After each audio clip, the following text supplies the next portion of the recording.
మంత్రపాఠः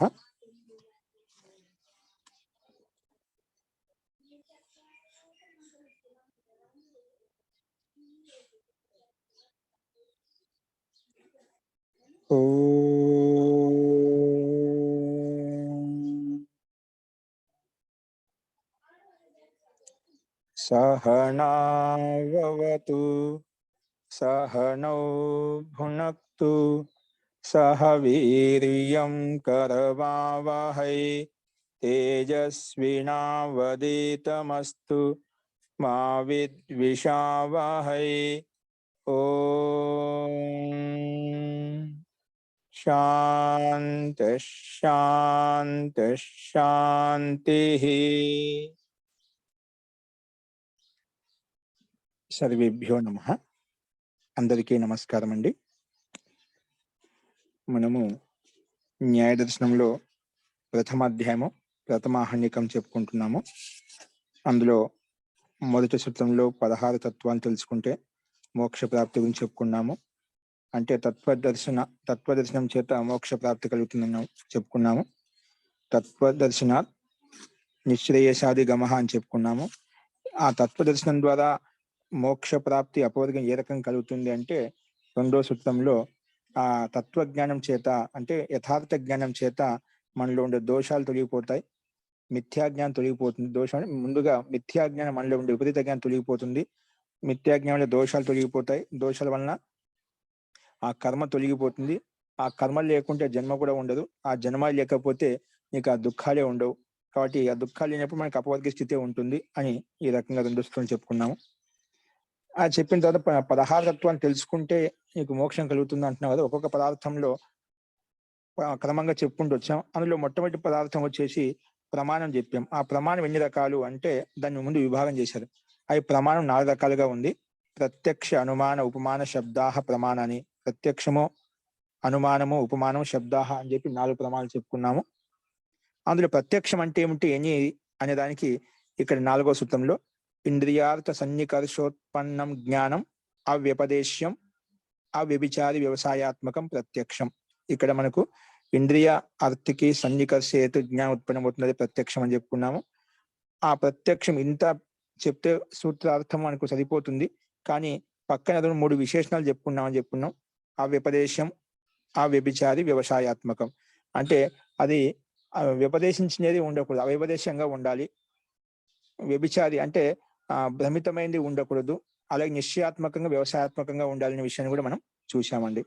ఇందులో ప్రతి పదానికి ఆవశ్యకత ఉంది. లేకుంటే అతివ్యాప్తి వస్తుంది లేదా అవ్యాప్తి వస్తుంది. అంటే ఇవి చెప్పకపోతున్నా ప్రత్యక్షానికి అతివ్యాప్తి కావచ్చు లేదా అవ్యాప్తి కావచ్చు. మిథ్యాజ్ఞానంతో ఉన్నప్పుడు మనకి యథార్థ జ్ఞానం కాకుండా వేద జ్ఞానం కూడా కలగవచ్చు అన్నమాట. కాబట్టి ఉన్నది ఉన్నట్టుగా తెలుసుకోవాలంటే ఇంద్రియార్థ సన్నికర్షంతో పాటు ప్రత్యక్ష ఏ రకం చూసుకోవాలంటే ఈ 3 విశేషణాలతో యుక్తం చేసుకున్నప్పుడు మనకి యథార్థంగా అర్థబోధన అవుతుందని చెప్పి మనం చెప్పుకున్నాం.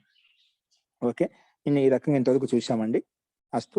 సో దీంట్లో కాఫీ చర్చ అయింది అనుకుంటాను, తెలుసుకునేదంతా కూడా. ఇంకేమైనా సందేహం ఉంటే ఈ విషయం అయిపోయిన తర్వాత మళ్ళీ అడగవచ్చు, ఇబ్బంది ఏం లేదు. కాబట్టి ఈ విషయంలో కొంచెం పూర్వపక్షి భిన్న భిన్న రూపంలో ప్రస్తావించాడు. మనసు, ఆత్మ మనసు కూడా సంయోగం ఉంటుంది కదా. అది సంయోగం ఎందుకు తీసుకోలేదంటే ఆత్మ మనసు సంయోగం ఉంది కానీ అది అన్నిట్లో సామాన్యంగా ఉంటుంది. అందుకే ఇక్కడ దాన్ని తీసుకోబడే సంయోగం అంటే కేవలము ఇంద్రియార్థ సన్నికర్షణ అయితే ఉందో అదే తీసుకున్నాము. అది సామాన్యంగా అంటే విశేషంగా చెప్పుకున్నాం అంటే ఇక్కడ విశేషంగా ఒక పరిభాష నిర్ధారించబడింది. దాంట్లో కాదని కాదు, అక్కడ అవుతుంది. కానీ ఒక ప్రత్యక్షానికంటే ఒక పరిభాష ఉండాలని చెప్పి సామాన్య అవధానం కాకుండా విశేష అవధానం అనేది కొంచెం చెప్పుకున్నామని చెప్పుకున్నాము. సరే, అన్నిట్లో వస్తున్నాం. అది ఇంద్రియార్థ సన్నికర్షం అంటే దీనికి ఇంకోటి ఒక విషయం ప్రస్తావించారు. ఏంటంటే ఇది సరే ఆత్మ మనసుకి సంయోగం అంటే కొంచెం అన్నింటిలో సామాన్యంగా ఉంటుంది. కానీ ఇంద్రియన మన ఇంద్రియంతో అంటే మనసు ఇంద్రియకు కొద్దిగా సాక్షాత్ సంబంధం, ఇది కూడా విశేషమైన సంబంధం కదా. నువ్వు విశేషమైన పరిభాష చెప్తున్నావు అనుకుంటావు, ఇది కూడా విశిష్టమైనది అన్నమాట. ఇంద్రియార్థ సన్నికర్షణ జ్ఞానం ఉత్పన్నం అవుతుందో అలాగే మనసుతోటి ఇంద్రియంతో కూడా ఇది కూడా విశిష్ట యోగమైంది. ఇది కూడా ప్రత్యక్షాన్ని అందజేయడంలో యథార్థకమైన భూమిక నిర్వర్తిస్తుంది అన్నమాట. అంటే ఇంద్రియాలు ఏదైతే చూశాయో, ఏ విషయాన్ని అయితే గ్రహించాయో, పంచజ్ఞానేంద్రియాల విషయాలు ఏవైతే ఉన్నాయో వాటిని గ్రహించిన తర్వాత అది మనసుకు అందజేస్తాయన్నమాట. ఆ మనసు లేకపోతే చూసినవి ఇంద్రియాలు ఏవైతే ఈ విషయాన్ని గ్రహించాయో ఆ మనసుకు సంకేతం లేకపోతే మిగతా ప్రక్రియ ఏం జరగదన్నమాట. కానీ ఇది కూడా విశిష్టమైన సంయోగం ఉన్నది. ఈ సంయోగం కూడా అనివార్యంగా ప్రత్యక్ష పరిభాష చెప్పాలి. ఎందుకు చెప్పాలి అంటే కరెక్టే, ఇది ప్రత్యక్షంలో రూప ఇప్పుడు నేత్రాలు రూపాన్ని గ్రహించినప్పుడు యథార్థమైన ప్రత్యక్షం దానికి మనసుకు అందిస్తుంది, అంటే ప్రత్యక్ష యథార్థమైంది. అలాగే రసం యొక్క చూసినప్పుడు రసం యొక్క ఇంద్రియం ఏదైతే ఉందో నాలుక ద్వారా రసాన్ని చెక్ చేసి రుచి చూసినప్పుడు దాని యొక్క గుణధర్మం ఏమవుతుందో అది యథార్థంగా మనసుకు అందిస్తుంది, అక్కడ ప్రత్యక్షం అయిపోయింది. అలాగా ప్రతి ఇంద్రియం యొక్క విషయం ఏదైతే ఉందో ఆ విషయం, ఇంద్రియాల యొక్క విషయాలు ఏవైతే ఉన్నాయో అవి మనసుకు అందజేసాయి కాబట్టి అదన్నిటికీ యథార్థంగా తెలుసుకున్నామట. ప్రత్యక్షంలో సందేహం లేదు. కానీ భిన్న భిన్న విషయం, ప్రతి ఇంద్రియం విషయం నియతమైందన్నమాట. చక్షుంద్రియంకి రూపం అనేది నియతమైంది, శ్రోత్రేంద్రియానికి శబ్దం నియమితమైంది, అలాగే నాసిక ముక్కుకి ఘ్రాణేంద్రియం అనేది వాసన అనేది నియతమైంది. అలాగా ఏ ఇంద్రియానికి ఏదైతే విషయం ఉందో అదే గ్రహిస్తుంది. అవన్నీ కూడా మనసుకు అందజేస్తామట. అక్కడ మనసుకి అయితే ప్రత్యక్షం యథార్థం, కానీ ఇంద్రియాల ద్వారా చూసినది నియతమైందన్నమాట. కానీ ఇక్కడ ఏమంటున్నాం, అందుకే ఇది తీసుకోలేదన్నమాట. అంటే ప్రత్యక్షమైనప్పటికీ కూడా ఇంద్రియాలు భిన్న భిన్న విషయాన్ని ప్రత్యక్షం చేస్తున్నామట, ఒకే విషయం ప్రత్యక్షం చేయదు. విశేషం అయినప్పటికీ కూడా అందుకే ఇది వేరుగా చెప్పబడింది. అంటే ఇది తీసుకోలేదు, ప్రత్యక్ష పరిభాష తీసుకోలేదు. అందుకే ఏం పెట్టాము, ఇంద్రియ అర్థ సన్నికర్షంతో ఇది ఒకటి తీసుకున్నాము. ఇదే విశిష్టమైన పరిభాష. అంటే ఇంద్రియాలు అర్థంతో సన్నికర్షం జరిగినప్పుడు, సంయోగం జరిగినప్పుడు ఏదైతే అర్థం గ్రహించబడుతుందో అదే మనసుకు అందజేస్తున్నాడు. దాంట్లో అంత తిరుగులేదన్నమాట. ఒకవేళ నువ్వు మిథ్యా మూలకంగా నువ్వు అర్థం చేసుకున్నప్పుడు మిథ్యా మూలకాన్ని మనసుకు అందజేస్తుంది, మనసుపై ఆత్మకు అందజేస్తుందన్నమాట. అంటే ఎలాగైతే నువ్వు ఇంద్రియార్థ సన్నికరణ, ఆ ఇంద్రియాలు మన కళ్ళు ఆ వస్తున్న ఆ పదార్థం ఎలా చూసిందో అది యథార్థంగా చూసిందా, ఆ యథార్థంగా చూసిందా, ఏదైనా చున్ని ఎలా చూస్తే అది సంకేతం అలాగే వెళ్ళిపోతుందన్నమాట. కానీ ఆ సంకేతం చెప్పామన్నమాట. అందుకే విశిష్ట పరిభాష దీనికి రకం చెప్పుకున్నాము. అందుకే అక్కడ పైన మనసు ఇంద్రియాకి సంయోగం ఉన్నప్పటికీ కూడా ఇది ఒకటి తీసుకోబడింది. అందుకే ఈ ఇంద్రియ అర్థం యొక్క సంయోగంలో ఎటువంటి భ్రాంతి సందేహం కలగవచ్చిన విషయాన్ని ముందే అది ఆ వ్యపదేశంగా ఉండాలి, ఆ వ్యభిచారాత్మకంగా ఉండాలి, నిశ్చయాత్మకంగా ఉండాలి. ఈ లక్షణాలు 3 విశేషణలు పెట్టుకుంటే మనకు ప్రత్యక్ష పరిభాషలో ఎటువంటి సందేహం ఉండదని చెప్పి మనము చూసాం. అస్తు, ఈ రకంగా చూసామండి. సో దీనికి ఉదాహరణ కూడా చూసాం మనము. నెక్స్ట్ వచ్చేసి ఇప్పుడు ఇంకొక ప్రస్తావన చూపిస్తున్నారు, అదేంటో గమనించండి. చూడండి, 1వ శ్లోకం పెట్టండి లక్ష్మి గారు. మొదటి జీ వినిపిస్తున్నాయి అందరికి? మహోదయ జీ ప్రభాకర్ గారు మీరు ఏదైనా సమస్య ఉంటుంది చూసుకోండి. ఓకే, ఇప్పుడు చూడండి. నెక్స్ట్ వచ్చేసి కింద మనకు ఆత్మాదిషు సుఖాదిషు చ ప్రత్యక్ష లక్షణం వక్తవ్యం.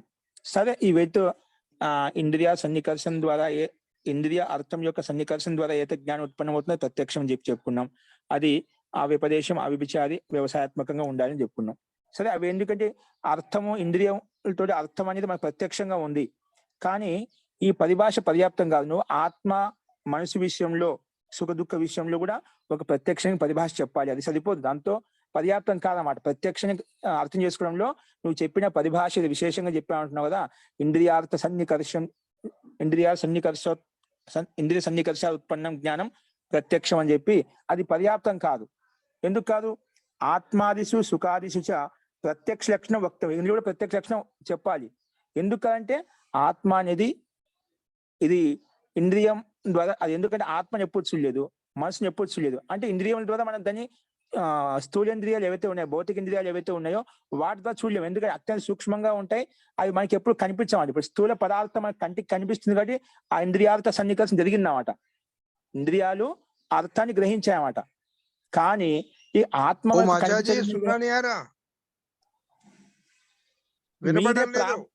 ప్రభాకర్ గారు వ్యక్తిగత సమస్య, మీరు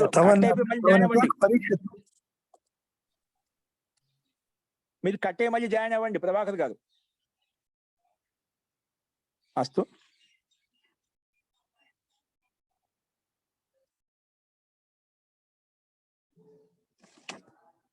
నెక్స్ట్ వచ్చేసి ఆత్మ మనసు ఇవన్నీ ఎందుకంటే అవి మనకు ఒక పదార్థం అయినప్పటికీ, ద్రవ్యం అయినప్పటికీ కూడా అవి మనకు కనిపించమాట, కంటికి కనిపించమాట, సూక్ష్మ స్థూలేంద్రియాలు కనిపించమాట. కాబట్టి వాటిని ఎలా అర్థం చేసుకోవాలి? నువ్వు చెప్పిన పరిభాష ఇంద్రియాలు అర్థంతో సన్నికర్షణ జరిగినప్పుడు, సంయోగం చెందినప్పుడు ఏదైతే జ్ఞానం అది పడుతుందో అది ప్రత్యక్షం చెప్పావు. ఇక్కడ ఇంద్రియాలు ఉన్నాయి కానీ అక్కడ ఆత్మ మనకు కనిపించడం లేదు, ఆ మనసు కనిపించడం లేదు. మనకు కనిపిస్తున్నాయా? స్థూల పదార్థంతో కనిపిస్తుంది కాబట్టి ప్రత్యక్షం జరిగింది అక్కడ. మరి ఈ విషయంలో ఒక పరిభాష చెప్పాలి కదా. కాబట్టి నువ్వు చెప్పిన పరిభాష పర్యాప్తం కాదు. అందుకే ఆత్మాదిషు అంటే ఇంకోటి సుఖము దుఃఖం అని కలుగుతున్నాయి. సుఖానుభూతి దుఃఖానుభూతి మనం చెందుతున్నాం. సుఖం అంటే ఇలా ఉంటుంది, దుఃఖం అంటే ఇలా ఉంటుంది అని మన దాన్ని నిరూపించగలుగుతాం, చూపించగలుగుతాం. ఇది ఒక వస్తువు ఒక పదార్థం చూపించినట్టుగా చూపించగలుగుతామా? చూపించలేమాట. మరి అదెట్లా తెలుసుకుంటాం? నువ్వు చెప్పిన పరిభాష ఇంద్రియము అర్థం యొక్క సంయోగం చేత అయితే జ్ఞానం ఏర్పడుతున్నది ప్రత్యక్షం చెప్పావు. ఇక్కడ ఇంద్రియం ఉంది, అక్కడ సుఖం అంటే ఏంటో, దుఃఖం అంటే ఏమిటి, మనసు అంటే ఏమిటి, ఆత్మ అంటే మనకు కనిపించడం లేదు. అవి ఎలా నిరూపిస్తావు? కానీ దానికి కూడా ఒక ప్రత్యక్ష పరిభాష చెప్పాలి. అర్థమైన ప్రశ్న అర్థమైందా? ఏ రకంగా అడిగాడో అది మనం గమనించాలి ఇక్కడ. అంటే ఆత్మాదిషు సుఖాదిషు, ఆత్మ అంటే ఆత్మ మనసు విషయంలో ప్రత్యక్షం చెప్పడం కోసము, అలాగే సుఖ దుఃఖాలు అర్థం చేసుకోవడం, సుఖం అంటే ఇలా ఉంటుంది, దుఃఖం ఇలా అంటే వాటిని ఒక ప్రత్యక్షం చేసుకోవడం కోసం సుఖ దుఃఖాదిశు ప్రత్యక్ష లక్షణం వక్తవ్యం, దానికి కూడా ప్రత్యక్ష లక్షణం చెప్పాలి అని ఇక్కడ ప్రశ్నకర్త పొదుపక్షి రకంగా ప్రస్తావించాడు. ఎందుకంటే అనింద్రియార్థ సన్నికర్షజం హి తదితి. ఎందుకంటే ఇవి ఇంద్రియార్థ సన్నికర్షం జరగవన్నమాట. ఈ ఆత్మ కానీ మనసు కానీ సుఖ దుఃఖాలు కానీ ఇవన్నీ మనకు అనింద్రియం అంటే ఇంద్రియంతో, మన స్థూలేంద్రియాలు ఏవైతే ఉన్నాయో, కళ్ళుతో ఏదో చూస్తామో, చెవులతో వింటామో వాటితో ప్రత్యక్షం కావన్నమాట. ఈ ఆత్మ మనసు సుఖము దుఃఖం అనే బుద్ధికి మనం అనుభూతిని చెందుతాం కానీ అది మనం విడిగా ఒక వస్తువు ఒక పదార్థం చూపించలేమన్నమాట. ఎందుకు? అవి అనింద్రియార్థ సన్నికర్షజం హి తదితి. అనింద్రియముల ద్వారా ఉత్పన్నమవుతాడు. ఇంద్రియాల సన్నికర్షం కాకుండా అనింద్రియాలతో, సూక్ష్మేంద్రియాలతో అవి ఉత్పన్నమవుతాయి. అంటే అనుభూతి ద్వారా తెలుస్తాయి అన్నమాట. అందుకే అనింద్రియార్థ సన్నికర్షజం హి తదితి. అవి సుఖము దుఃఖం ఇవన్నీ ఏవైతే ఉన్నాయో ఆత్మనివి ఇవి ఇంద్రియముల ద్వారా ఉత్పన్నం కావు. ఎందుకంటే అది చెప్పాడు ఇక్కడ, ఇంద్రియస్య వై సతః మనసః ఇంద్రియేభ్యో పృథక్ ఉపదేశ ధర్మభేదాత్. ఇప్పుడు మనసు కూడా మీద ఒక ప్రశ్న వేయచ్చు. పంచ జ్ఞానేంద్రియాలు పంచ కర్మేంద్రియాలు ఏ విధంగా ఉన్నాయి, అలాగే మనసు కూడా ఒక ఇంద్రియం కదా. ఇంద్రియం అందుకే అది ఇంద్రియమే, మనసు కూడా ఒక ఇంద్రియమే. కాబట్టి ఇంద్రియాల ద్వారా ఒక వస్తువుని చూసినప్పుడు ఏదో మనకు సన్నికర్షణ సంయోగం ద్వారా అయితే జ్ఞానం ఏర్పడుతుంది ప్రత్యక్షం అని చెప్పుకున్నాం కదా. ఇక్కడ మనసు కూడా ఇంద్రియమే అయినప్పటికీ కూడా ఇంద్రియస్య వై సతః, ఇంద్రియం అవుతూ కూడా మనసః, ఆ మనసును మాత్రం ఇంద్రియేభ్య ఇంద్రియముల కంటే పృథక్ ఉపదేశ అదని వేరుగా చెప్పబడింది అన్నమాట. ఇప్పుడు ఇది వేరుగా చెప్పబడింది కావాలంటే మనకు నెక్స్ట్ సూత్రం వస్తుంది. ఏది? ప్రమేయాల్లో ఆత్మ శరీరేంద్రియ బుద్ధి మనః ప్రవృత్తి. ఇక్కడ మనః శబ్దాన్ని పక్కన వేరుగా ఇచ్చారు. ఒకవేళ ఇంద్రియం అన్నప్పుడు సూత్రం ఉంది ఆత్మ శరీర ఇంద్రియ. ఇంద్రియం అనగానే ఆ మనసు రావాలి కదా. మనసు కూడా దాంట్లో అంతర్గతంలో వస్తుందన్నమాట. ఇప్పుడు ఇంద్రియాలని పంచ జ్ఞానేంద్రియాలు పంచకర్మ ఏ విధంగా తీసుకుంటామో ఆటోమేటిక్ అన్ని గ్రహించబడతాయో 11వ ఇంద్రియం మనసు కూడా, కాబట్టి అది కూడా ఇంద్రియ శబ్దంలో అంతర్గతంలో వచ్చేస్తుంది. అయినప్పటికీ కూడా దాన్ని వేరుగా ఉచ్చరించబడింది. వేరుగా చెప్పబడింది అంటే దానికి ధర్మభేదం ఉంది కాబట్టి వేరుగా చెప్పబడింది అది చెప్తుంది. ఇంద్రియస్య వై సతః సతో మనస్ సతః అంటే ఇంద్రియం ఉంటూ కూడా మనసో ఇంద్రియేభ్య ఆ మనసును ఇంద్రియాలకైనా పృథక్ ఉపదేశ, ఆ పృథక్ వేరుగా చెప్పబడింది. అది ఏంటంటే ధర్మభేదం వలన అలా చెప్పబడింది, ధర్మ కారణంగా అలా చెప్పబడింది అని ఇక్కడ ప్రస్తావించబడింది అన్నమాట.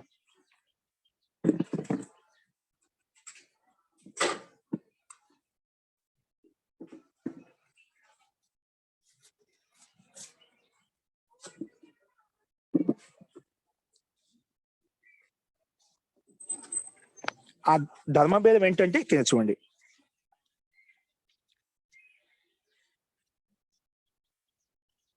అస్తు ఇంద్రియేభ్య పృథక్ ఉపదేశ అంటే మనసును ఇంద్రియముల కంటే పృథక్ ఎందుకు వేరుగా చేయబడింది?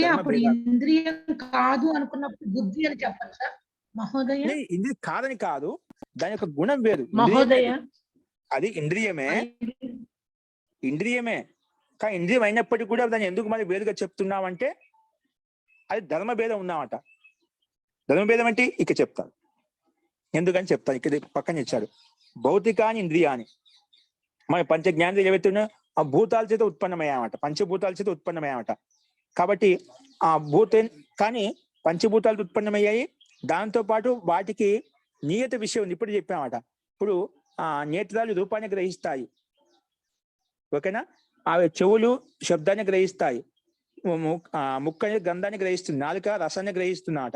అటు నియత విషయం ఉన్నమాట. నియత విషయం ఉంది. కానీ మనసుకి ఉభయేంద్రియం అట, అన్ని విషయాలను గ్రహిస్తున్నామట, నియత విషయం కాదు. అంటే నేత్రేంద్రియం ఏ విషయాన్ని గ్రహించిందో అది కూడా తెలుసుకుంటుంది. అలాగే జిహ్వేంద్రియం నాలుకతో అయితే నువ్వు తెలుసుకున్నావో రసనాన్ని అది కూడా తెలుసుకుంటుంది. అలాగే ప్రతి విషయం యొక్క నియత విషయం అయితే ఉందో, ప్రతి ఇంద్రియానికి అయితే నియమించబడిందో అన్ని గ్రహిస్తున్నామట. అది ఉభయం ఇంద్రియం అన్నమాట అని చెప్పుకున్నా. అంటే అన్ని విషయాన్ని గ్రహిస్తుంది అన్నమాట. నేత్రేంద్రియం కేవలము రూపాన్ని గ్రహిస్తుంది, శ్రోతేంద్రియం ఏమైనా శబ్దాన్ని గ్రహిస్తుంది. అట్లా నేత అదే విషయం గ్రహిస్తే వేరే విషయం గ్రహించదు. కానీ మనసు అన్నిటి సంకేతించి అన్నిటిని అర్థం చేసుకొని అది ఆత్మకు అందజేస్తుంది అన్నమాట. కాబట్టి ఇది ఉభయేంద్రియం అని చెప్పేవాడు. ఇంద్రియమే కాకపోతే అన్ని విషయాలను గ్రహిస్తుంది. కానీ పంచ జ్ఞానేంద్రియాలు ఏవైతేనో వాటికి నియమించబడిన నియత విషయం అయితే అదే గ్రహిస్తుంది. కానీ మనసు అలా కాదు, పంచ జ్ఞానేంద్రియాలకు విషయాలు ఏవైతే అన్నిటిని గ్రహించుకుంటుంది. అందుకే ఆ ధర్మభేదం ఎక్కువగా ఉన్నామని, ఆ ధర్మం ఉంది కాబట్టి ఆ ధర్మ భేదాత్ పృథక్ ఉపదేశ, ఆ ధర్మం ఉంది కాబట్టి వేరుగా చెప్పబడింది. అర్థమైనప్పుడు ఎందుకు వేరుగా చెప్పాము? ఇంద్రియమే కాబట్టి ధర్మము భిన్నంగా ఉండటం వల్ల మనం అలా చెప్పుకున్నాము. ఓకేనా? సో అందుకే భౌతికాని ఇంద్రియాని నియత విషయాన్ని, ఇవేంటి నియతమైన విషయం అంట. పంచ జ్ఞానేంద్రియాలకి ఏవైతే విషయం ఉందో ఆ విషయాన్ని గ్రహిస్తాయి, నిశ్చితమైన విషయాన్ని గ్రహిస్తాయి. సగుణానాంచ ఏషాం ఇంద్రియ భావ, అంటే ఏ ఇంద్రియాలకి ఏవైతే గుణాలు ఉన్నాయో ఆ విషయాన్ని గ్రహిస్తామంట, వేరే విషయాన్ని గ్రహించామట. అందుకే సగుణానాంచ ఏషాం ఇంద్రియ భావ ఇది. కానీ కానీ మనసు మాత్రము భౌతికం సర్వ విషయం చ. మనసు భౌతికమైంది, అభౌతికమైంది కాదు. మనసులో భౌతికమైంది కానీ సర్వ విషయం చ. ఏంటి? మనసు భౌతికమైనది కూడా, భౌతిక పంచభూతాలు ఉత్పన్నమైనది కూడా అయినప్పటికీ కూడా సర్వ విషయం చ, అదేంత నియత విషయం. పంచ జ్ఞానేంద్రియాలకి ఏవైతే విషయాలను వాటిని గ్రహిస్తాయి. కానీ మనసు మాత్రము సర్వ విషయం చ, అన్ని విషయాన్ని గ్రహిస్తున్నమాట. అంటే నేత్రేంద్రియం ద్వారా చూసింది గ్రహిస్తుంది, గ్రానేంద్రియాన్ని గ్రహిస్తుంది, రసేంద్రియాన్ని రసగుణాన్ని గ్రహిస్తుంది, గంధ గుణాన్ని గ్రహిస్తుంది, శబ్ద గుణాన్ని గ్రహిస్తుంది, అన్ని విషయాలను గ్రహిస్తుందన్నమాట. అందుకే రూపగుణాన్ని, అలాగే త్వగేంద్రియంతో అయితే వస్తుందో ఆ స్పర్శ గుణాన్ని, ఇలా అన్ని విషయాలను గ్రహిస్తుంది. అందుకే సర్వ విషయం మనహ అని చెప్పి చెప్పుకున్నామట. అర్థమైందా? అక్కడ భౌతికాని ఇంద్రియాన్ని నియత విషయాన్ని, అక్కడ భౌతిక ఇంద్రియాలు ఏది నియతంగా వాటి యొక్క గుణాలనే గ్రహిస్తున్నాయి. అందుకే ఏషాం ఇంద్రియ భావ ఇతని చెప్పుకున్నాము. కానీ మనస్సు భౌతికమైనప్పటికీ కూడా సర్వ విషయం చ, అన్ని విషయాన్ని గ్రహిస్తుంది. నా అస్య సగుణస్య ఇంద్రియ భావ, కేవలం ఒకే గుణం యొక్క విషయాన్ని గ్రహించడం లేదు. సగుణస్య ఇంద్రియ భావ అంటే ఒకే గుణం యొక్క ఇంద్రియాన్ని గ్రహించడం లేదు. ఒకే నేత్రేంద్రియానికి రూపగుణం ఉంది కదా, ఆ రూపాన్ని మాత్రం గ్రహించి అది అక్కడితో సంతోషంగా ఆగిపోలేదు అన్నమాట. కానీ పంచ జ్ఞానేంద్రియాల యొక్క విషయాలు ఏవైతే ఉన్నాయో అన్నిటిని గ్రహిస్తుంది. అందుకే సర్వ విషయం అని చెప్పాము. అవి పంచ జ్ఞానేంద్రియాలు ఒక్కొక్క ఇంద్రియం ఒకే విషయాన్ని గ్రహిస్తుంది, నియత విషయం అన్నమాట. అందుకే ఆ ధర్మం భిన్నంగా ఉంది కాబట్టి వేరుగా చెప్పబడింది. అది మనం ఇక్కడ అర్థం చేసుకోవాలి. ఓకేనా? అస్తు.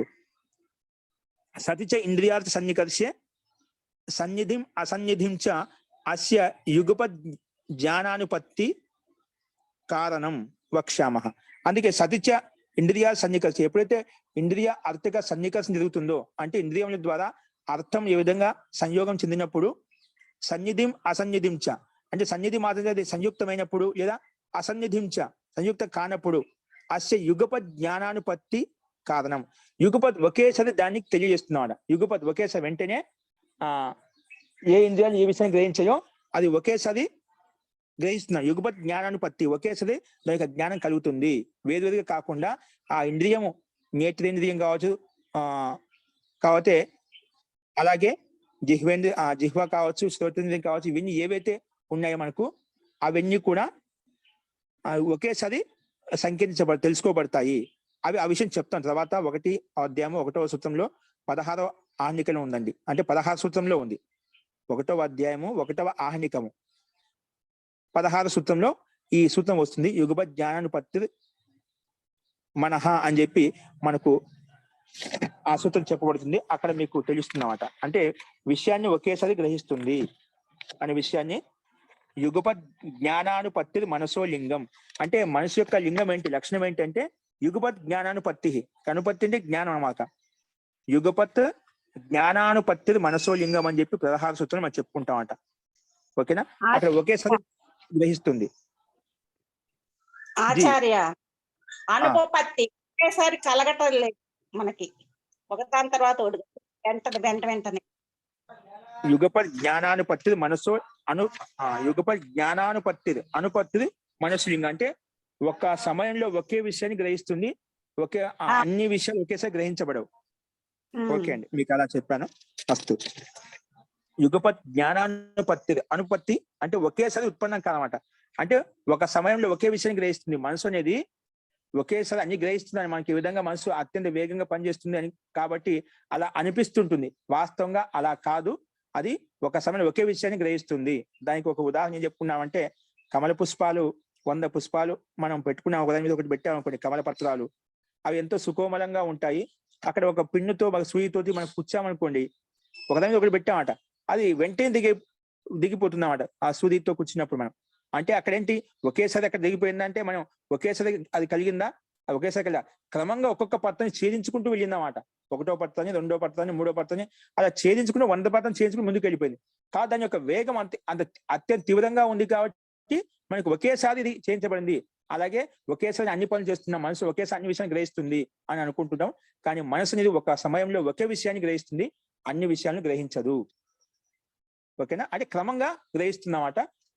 ఏమంటే శీఘ్రంగా జరుగుతుంది కాబట్టి అలా అనిపిస్తుంది. అదే ఈ విషయాన్ని కూడా యుగపత్ అనుపపత్తి జ్ఞాన అనుపపత్తి కారణం వక్ష్యామ. తర్వాత అది మనం 16 సూత్రం చెప్పుకుంటాం చెప్పాం. అంటే సన్నిధి మాత్రం అసన్నిధి మాత్రం ఏ రకంగా ఉంటున్నది అది మనకు తెలుస్తున్నమాట. కాబట్టి సతిచ ఇంద్రియాలు సన్నికర్షే సన్నిధిం అసన్నిధిం చ అస్య యుగపత్ జ్ఞానానుపత్తి కారణం వక్ష్యం. అది మనకు అక్కడ వచ్చిన తెలుస్తుంది, అక్కడే మనకు ప్రస్తావించుకున్నాం. కానీ మళ్ళీ తర్వాత ఏం చెప్పారు, మనసశ్చ ఇంద్రియ భావాత్ తత్ నా వాచ్యం. అందుకే మనసు అనేది ఇంద్రియ భావం కాబట్టి తత్ నా వాచ్యం లక్షణాంతరం ఇది. అంటే లక్షణాంతరంగా ఏదైనా చెప్పాలన్నమాట. మనసశ్చ ఇంద్రియ భావాత్, ఆ మనసు అనేది కూడా ఇంద్రియమే కదా, ఇప్పుడు చెప్పుకున్నాం. ఎందుకంటే ఇంద్రియాల్లో 11 ఇంద్రియ కింద తీసుకుంటాడా. మనసశ్చ ఇంద్రియ భావ తత్ నా వాచ్యం, అది చెప్పకూడదు కదా మళ్ళీ. కానీ లక్షణాంతరం ఇది తంత్రాంతర సమాచారాత్ ఏతత్ ప్రత్యేతవ్యం. అంటే తంత్రాంతరం అంటే వేరే శాస్త్రాల్లో, అంటే ఇప్పుడు న్యాయశాస్త్రం కాకుండా యోగ శాస్త్రం కావచ్చు, సాంఖ్య శాస్త్రం కావచ్చు, వైశేష శాస్త్రం, అంటే వేరే గ్రంథాలు. తంత్రాంతరం అంటే వేరే శాస్త్రాలు ఏవైతే ఉన్నాయో, తంత్రాంతర సమాచారాత్ ఏతత్ ప్రత్యేతవ్యం అంటే ఇది కూడా మనం చెప్పుకోవాలన్నమాట. మనసు గురించి దాని గురించి కూడా చెప్పుకోవాలి. ఇవి ఇంద్రియ సన్నికర్షం అయినప్పటికీ కూడా, ఇంద్రియం అయినప్పటికీ కూడా వేరే ఎందుకు చెప్పాలంటే ధర్మభేదం చెప్పుకున్నాము. కాబట్టి ఇవి అదే విషయాన్ని మనకు వేరే శాస్త్రాలు కూడా చెప్పబడ్డాయి. తంత్రాంతరం లక్షణాంతరం ఇది. లక్షణాంతరం అంటే వేరే గ్రంథాలు కూడా దీని గురించి ప్రస్తావించి మనసు గురించి అన్నమాట. ఇంద్రియం అయినప్పటికీ కూడా వేరుగా ఈ ధర్మం నియత విషయం కాకుండా సర్వ విషయం ఉంటుంది మనసుకి అని అక్కడ చెప్పబడింది అన్నమాట. అందుకే తంత్రాంతర సమాచారం ఏతత్ ప్రత్యేతవ్యం. వేరే శాస్త్రాలు కూడా మనం తెలుసుకోవచ్చు. ఎందుకంటే పరమతం అప్రతిషిద్ధం అనుమతం ఇది ఈ తంత్రయుక్తి. తంత్రం అంటే శాస్త్రం యొక్క సిద్ధాంతం ఏంటంటే పరమతం అప్రతిషిద్ధం అనుమతం ఇది ఈ తంత్రయుక్తి. పరమతం అంటే ఏమిటి, ఒక వేరే విషయాన్ని ఖండించలేదు అంటే ఏమిటి అంటే అది స్వీకృతం అని చెప్పి, అది స్వీకరించబడినట్టు అర్థం చేసుకోవాలి. పరమతం అప్రతిషిద్ధం, వేరే మతం యొక్క నువ్వు విషయాన్ని సిద్ధాన్ని ఖండించలేదంటే అది ఒక పక్షంలో నీకు కూడా స్వీకార్యమే. ఒక పక్షంలో నీకు స్వీకార్యం. ఇప్పుడు మనకు వ్యాకరణ సూత్రాలే కావచ్చు, వేరే సూత్రాలే కావచ్చు, వేరే ఆచార్యుల యొక్క అభిప్రాయం కూడా మనం వ్యక్తపరుచుకుంటూ ఉంటాం అన్నమాట. అక్కడ ఖండించలేదు అంటే మనం ఏంటి, అది కూడా ఒక స్వీకారం, ఇది ఒక పక్షం, ఇది కూడా ఒక వికల్పం ఉండొచ్చు. అందుకే అది స్వీకార్యం అవుతుంది. అందుకే ఒక శాస్త్రం ఖండించబడలేదంటే అది కూడా అనుమతమైందే, స్వీకరించబడిందే. కానీ ఇలా కూడా ఉంటుంది అనే ప్రయోగాన్ని మనము ఇక్కడ చెప్పుకోవచ్చు అండి. కాబట్టి తంత్రయుక్తి ఏంటంటే ఈ రకంగా చెప్పబడింది అనమాట. కాబట్టి పరమతం అప్రతిషిద్ధ, వేరే మతాన్ని మనం పరిశోధించలే ఖండించలే అంటే అది అనుమతం, అది అంగీకరించబడింది, అది కూడా స్వీకరించబడింది అని చెప్పి మనం అర్థం చేసుకోవాలి. అదే తంత్రయుక్తి అని చెప్పి మనం చెప్పుకున్నాం. సో మొత్తం ఇక్కడ ఏం చెప్పబడిందంటే ఆత్మ సుఖాది విషయాలు ఇంద్రియాల ద్వారా ఇంద్రియార్థం ద్వారా తెలుసుకోబడవు. కాబట్టి దానికి లక్షణం చెప్పాలి అని అన్నప్పుడు కానీ ఇక్కడ లక్షణం అవసరం లేదండి. ఇంద్రియ సన్నికర్షం అన్నప్పుడు మనకు ఇంద్రియం అర్థం ద్వారా ఏదైతే మనకు సంగ్రహించబడుతుందో అప్పుడు ఇంద్రియం అన్నప్పుడు ఏంటి, ఈ మనసు ద్వారా కూడా మనకు సంకేతించబడుతుంది అన్నమాట. అంటే అన్ని విషయాలు సంకేతించబడతాయి కాబట్టి ఇంద్రియ అంతర్గతంగా తీసుకుంటాం కాబట్టి దాని ద్వారా తెలుసు. ధర్మభేదం ఉంది కాబట్టి అక్కడ వేరుగా చెప్పబడలేదు. ఇంద్రియం అనగానే ఇది కూడా 11 ఇంద్రియాలు, ఇది కూడా మనసు కూడా అంగీకరించబడుతుంది కాబట్టి అక్కడ సర్వ విషయం అంటే అన్ని విషయాలు గ్రహిస్తుంది కాబట్టి మనకు వేరుగా చెప్పాల్సిన అవసరం లేదు. ఈ పరిభాష పర్యాప్తంగా ఉంటుంది అని చెప్పి ఇక్కడ సిద్ధాంతి ఈ రకంగా సమానం చెప్పుకుంటూ వచ్చారన్నమాట ఇక్కడ. ఓకేనా? కాబట్టి అది భౌతికం సర్వ విషయం చ నా అస్య సగుణస్య ఇంద్రియ భావ. కాబట్టి అది ఒకే గుణం యొక్క విషయాన్ని అన్ని విషయాన్ని గ్రహిస్తుంది కాబట్టి అప్పుడు మనకు ఈ ఆత్మ అనుభూతి ద్వారా ఇవి కూడా మనకు ప్రత్యక్ష అనుభూతి ద్వారా మనకు తెలుస్తాయి. అది మనకు క్రమంగా యుగప జ్ఞానం కాకుండా ఒకేసారి కాకుండా మనకు క్రమంగా అది సుఖ దుఃఖానుభూతి కూడా మనకు కలుగుతుంది. అలాగా మనకు వేరే శాస్త్రాలు తెలుస్తుంది అన్నమాట. కాబట్టి దాన్ని బట్టి మనం ఇక్కడ దానికి చెప్పాల్సిన అవసరం లేదని చెప్పి వేరుగా చెప్పబడింది. అక్కడ కేవలం వేరుగా చెప్పబడింది, కానీ అది కూడా ఇంద్రియమే కాబట్టి ఈ పరిభాష ఇంద్రియాల సన్నికర్షజం జ్ఞానం ఏదైతే ఉందో దాని ద్వారా ప్రత్యక్షం యుక్తం అవుతుంది. దాని అంతర్గతంలో ప్రత్యక్షానికి యథార్థంగా తెలుసుకోవచ్చు అని చెప్పి ఇక్కడ ఈ అభిప్రాయాన్ని ఇక్కడ వ్యక్తపరిచారన్నమాట. అస్తు. ఇలా చెప్పిన తర్వాత నెక్స్ట్ చూడండి, ఇప్పుడు ఈ 4వ సూత్రం చెప్పిన తర్వాత నెక్స్ట్ ఏమంటున్నా అంటే ఇప్పుడు ఏంటి మనకు ప్రమాణం చెప్పాము, 4 చెప్పుకున్నాం. ప్రత్యక్షము, అనుమానం. అందులో ప్రత్యక్షానికి పరిభాష చెప్పుకున్నాం. నెక్స్ట్ వచ్చేసి అనుమానం అంటే చెప్తున్నారు వ్యాఖ్యాతం ప్రత్యక్షం. ప్రత్యక్షం వ్యాఖ్యానించబడింది, వ్యాఖ్యాతం ప్రత్యక్షం. నెక్స్ట్ ఏంటంటే అత తత్పూర్వకం త్రివిధం అనుమానం పూర్వవత్ శేషవత్ సామాన్యతో దృష్టం చ. పూర్వవత్ శేషవత్ సామాన్యతో దృష్టం చ అని చెప్పి ఇక్కడ చెప్పుకుంటున్నామట. అంటే అత తత్పూర్వకం. తత్పూర్వకం అంటే తత్ అంటే ఇక్కడ ప్రత్యక్ష పూర్వకం. ఇప్పుడు అనుమానానికి పరిభాష చెప్తున్నది ఏంటి? నెక్స్ట్ 2 ప్రత్యక్షం తర్వాత పరిభాష ప్రత్యక్షం చెప్పుకున్నాం. మరి అనుమానం అంటే ఏమిటి? లైక్ ఏం చెప్పే పరిభాష? త్రివిధం అత తత్పూర్వకం త్రివిధం అనుమానం. ఈ 3 రకాలుగా అనుమానం ఉంటుందన్నమాట. తత్పూర్వకం అంటే ప్రత్యక్ష పూర్వకం. ఎప్పుడైనా అనుమానం మనం చేస్తున్నామంటే అది ప్రత్యక్ష పూర్వకంగా ఉంటుంది. మనం ఏదైనా ప్రత్యక్షంగా ఎప్పుడో చూసినప్పుడు దాంట్లో ఏదో ఒక లక్షణం పట్టుకొని దాని అనుమానం ద్వారా తెలుసుకుంటామట. అందుకే తత్పూర్వకం అంటే ప్రత్యక్ష పూర్వకం త్రివిధం అనుమానం. 3 రకాలుగా అనుమానం ఉంటుంది. ఏంటి ఆ 3 రకాలంటే పూర్వవత్ ఒకటి, శేషవత్, సామాన్యతో దృష్టం చ. అంటే పూర్వవత్ ఒకటి, శేషవత్ చే అని చెప్పేది సంధి వలన అడాగా షకారానికి చకారం అయిపోయింది. ఓకేనా? సకారానికి చకారం అయిపోయింది అనమాట. అందుకే శేషవత్ సామాన్యతో దృష్టం చ. ఓకేనా? ఈ రకంగా 3 రకాలు చెప్పుకున్నామట. ఏంటి? అనుమానం అనేది 3 రకాలుగా ప్రత్యక్ష పూర్వకంగా ఉంటుంది, దాన్ని అనుమానం అంటాము. అవి 3 రకాలు ఏంటంటే ఒకటి పూర్వవత్ అనుమానము, శేషవత్ అనుమానము, సామాన్యతో దృష్టితో అనుమానము. ఈ రకంగా 3 రకాలుగా విభాగం చేసుకున్నాం. చూడండి, మనం ఈ విభాగం చేసుకుని మనం దాని లక్షణం చెప్పుకుంటూ పోతున్నాం అంట. ఇక్కడ ముందు ఇక్కడ లక్షణం వ్యాఖ్యానించుకుంటాం, ముందే విభాగం చేసుకున్నాం. ప్రమాణం 4 రకాలు: ప్రత్యక్షము, అనుమానము, ఉపమానం, శబ్ద ప్రమాణం అని చెప్పి ఆ విభాగం చేసిన దాని ప్రత్యక్షం అంటే ఏమిటి, దాని లక్షణం చెప్పుకున్నాం. మళ్ళీ అనుమానం అంటే దాని లక్షణం చెప్పుకుంటాం అంట. ఆ లక్షణం అనుమానంలో కూడా 3 రకాలు ఉన్నాయి. అనుమానంలో కూడా అవి 3 రకాలు ఉన్నాయని చెప్పారు. పూర్వవత్తు, శేషవత్తు, సామాన్యతో దృష్టం చ. అవి ఏంటివి ఇప్పుడు మనం చూద్దాం.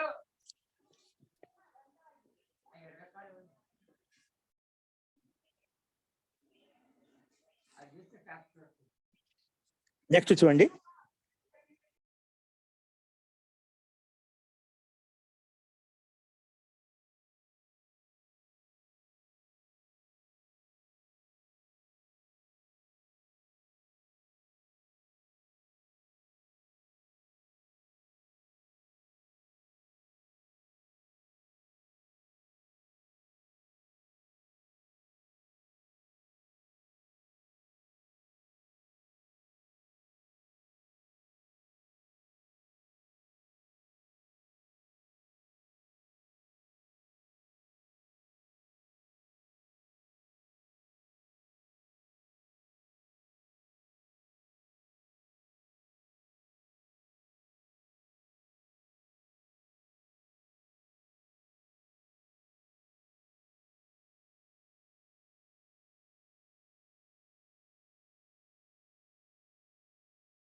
किं भवति महोदय शब्दं न आगच्छति వినిపించట్లేదండి.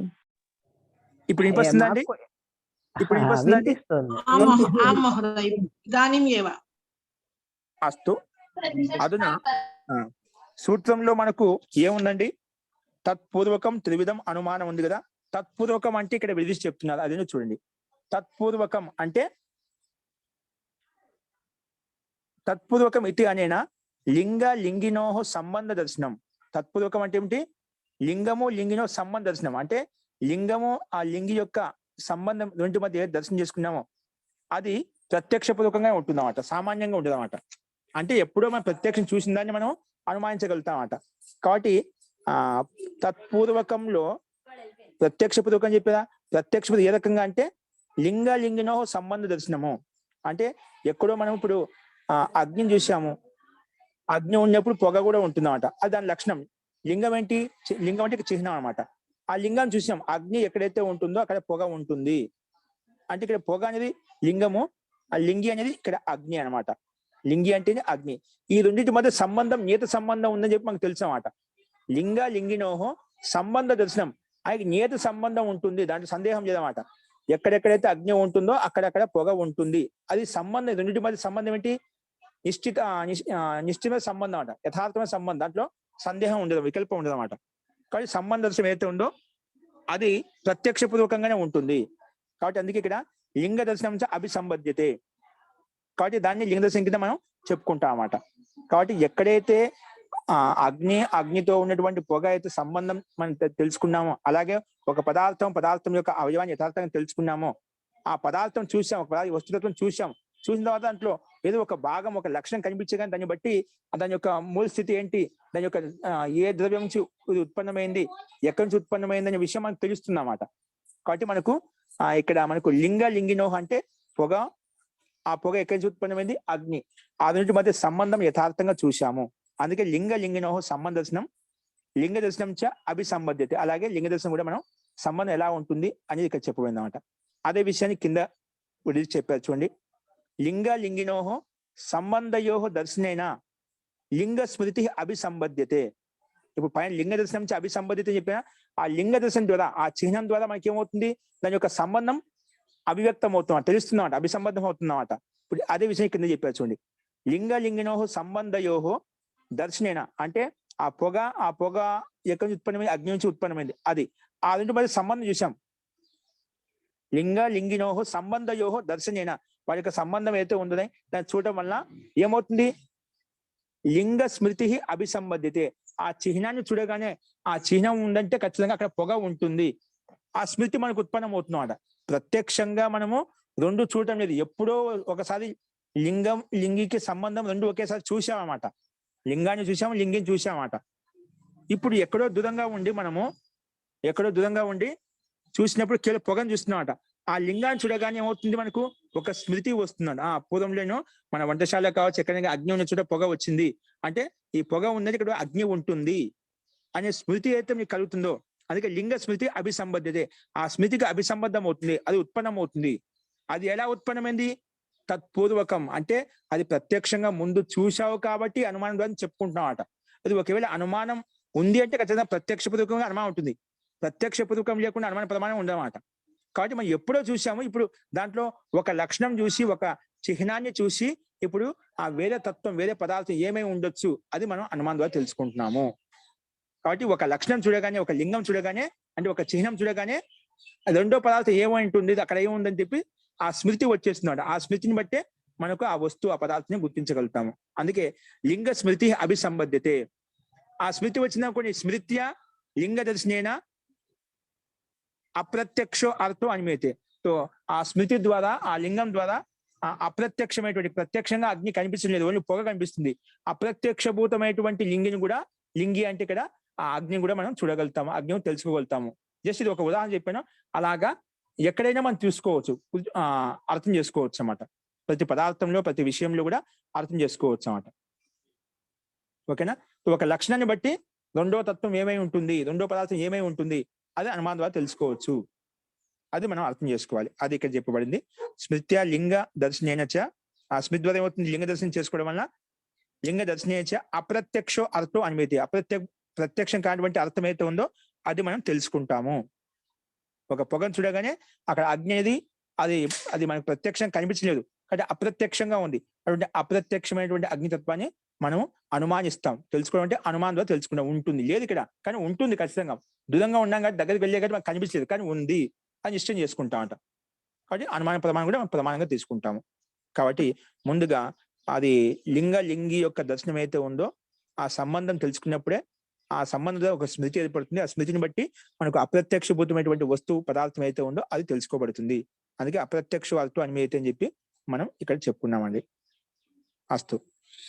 ఇలా చెప్పిన తర్వాత తత్పూర్వకం చెప్పుకున్నాం. తర్వాత తత్పూర్వకం త్రివిధం అనుమానం చెప్పాం. 3 రకాలుగా ఉంటుంది. ఏంటి 3 రకాలు అంటే ఇప్పుడు పూర్వవత్తు, శేషవత్తు, సామాన్యత, దృష్టం అని చెప్పి 3 రకాల అనుమానాలు ఉన్నాయి. అందులో మొట్టమొదటి పూర్వవత్ అంటే ఏమిటి? పూర్వవత్ అనుమానం అంటే పూర్వవత్ అనుమానం దేన్ని అంటాం? అనుమానం 3 రకాలు చెప్పారు ఇక్కడ. ఒకటి పూర్వవత్ అనుమానము, శేషవత్ అనుమానము, సామాన్య దృష్టితో అనుమానం చెప్పాం. అందులో పూర్వవత్ అనుమానం అంటే ఇక్కడ చెప్తున్నారు. పూర్వవత్ ఇది ఎత్ర కారణేన కార్యం అనుమీయతే. ఎత్ర కారణేన కార్యం అనుమీయతే. కారణం ద్వారా కార్యం అయితే అనుమానించగలుగుతామో. ఇప్పుడు చెప్పారా పొగ ద్వారా అగ్ని అనుమానించామట. అనుమానించడం అంటే ఇక్కడ ఏంటి? అక్కడ ఉంటుందని చెప్పి మన సందేహం వచ్చిందన్నమాట. నిప్పు లేని పొగ అన్నట్టుగా మనం ఇక్కడ ఆ పొగను చూసి నిప్పుని అనుమానించామట. అలాగే కారణేన కార్యం అనుమీయతే. ఒక కార్య వస్తువు ఉంది అంటే దానికి కారణం కూడా ఉంటుంది, దాని సందేహం లేదన్నమాట. విత్తనం ఉంది అంటే ఆ చెట్టు కూడా ఉంటుంది. అలాగే లక్షణాన్ని చూస్తాం, కారణం చూసి కార్యాన్ని అనుమానిస్తాం, కార్య వస్తువుని చూస్తామట. కుండ చూస్తున్నామంటే కార్యద్రవ్యం, కుండను చూస్తున్నామంటే ఆ మట్టి ఉంటుంది, ఏదో ఒక పదార్థం తయారై ఉంటుంది అని తెలుస్తుందన్నమాట. ఒక విశాలమైనటువంటి భవనాన్ని చూసామనుకుంటే, అందమైన భవనాన్ని చూసామండి, దానికి కనుక కారకులు ఉంటారు, దాన్ని తయారు చేసే కర్త ఉంటారని చెప్పి మనకు తెలుస్తుందన్నమాట. అదే కార్య వస్తువుని చూసి ఇక్కడ ముందు కార్యవస్తువు కారణాన్ని చూసి కార్య వస్తువులు ఉంటుందని అనుమానిస్తామండి. ఇక్కడ ఇంకా కాలేదు, ఇక్కడ విత్తనం చూసి ఈ విధంగా చెట్టు కూడా అవుతుందని చెప్పి అనుమానిస్తామట. కార్య వస్తువు కూడా ఉంటుందని చెప్పి. ఇక్కడ ముందు పూర్వవత్తులో కారణేన కార్యం అనుమీయతే. కారణ వస్తువుని చూసి మనం కార్య వస్తువుని అనుమానిస్తాం. దానికి ఉదాహరణ చెప్పారు చూడండి. యథా మేఘోన్నత్యా భవిష్యతి. మేఘోన్నత్యా భవిష్యతి.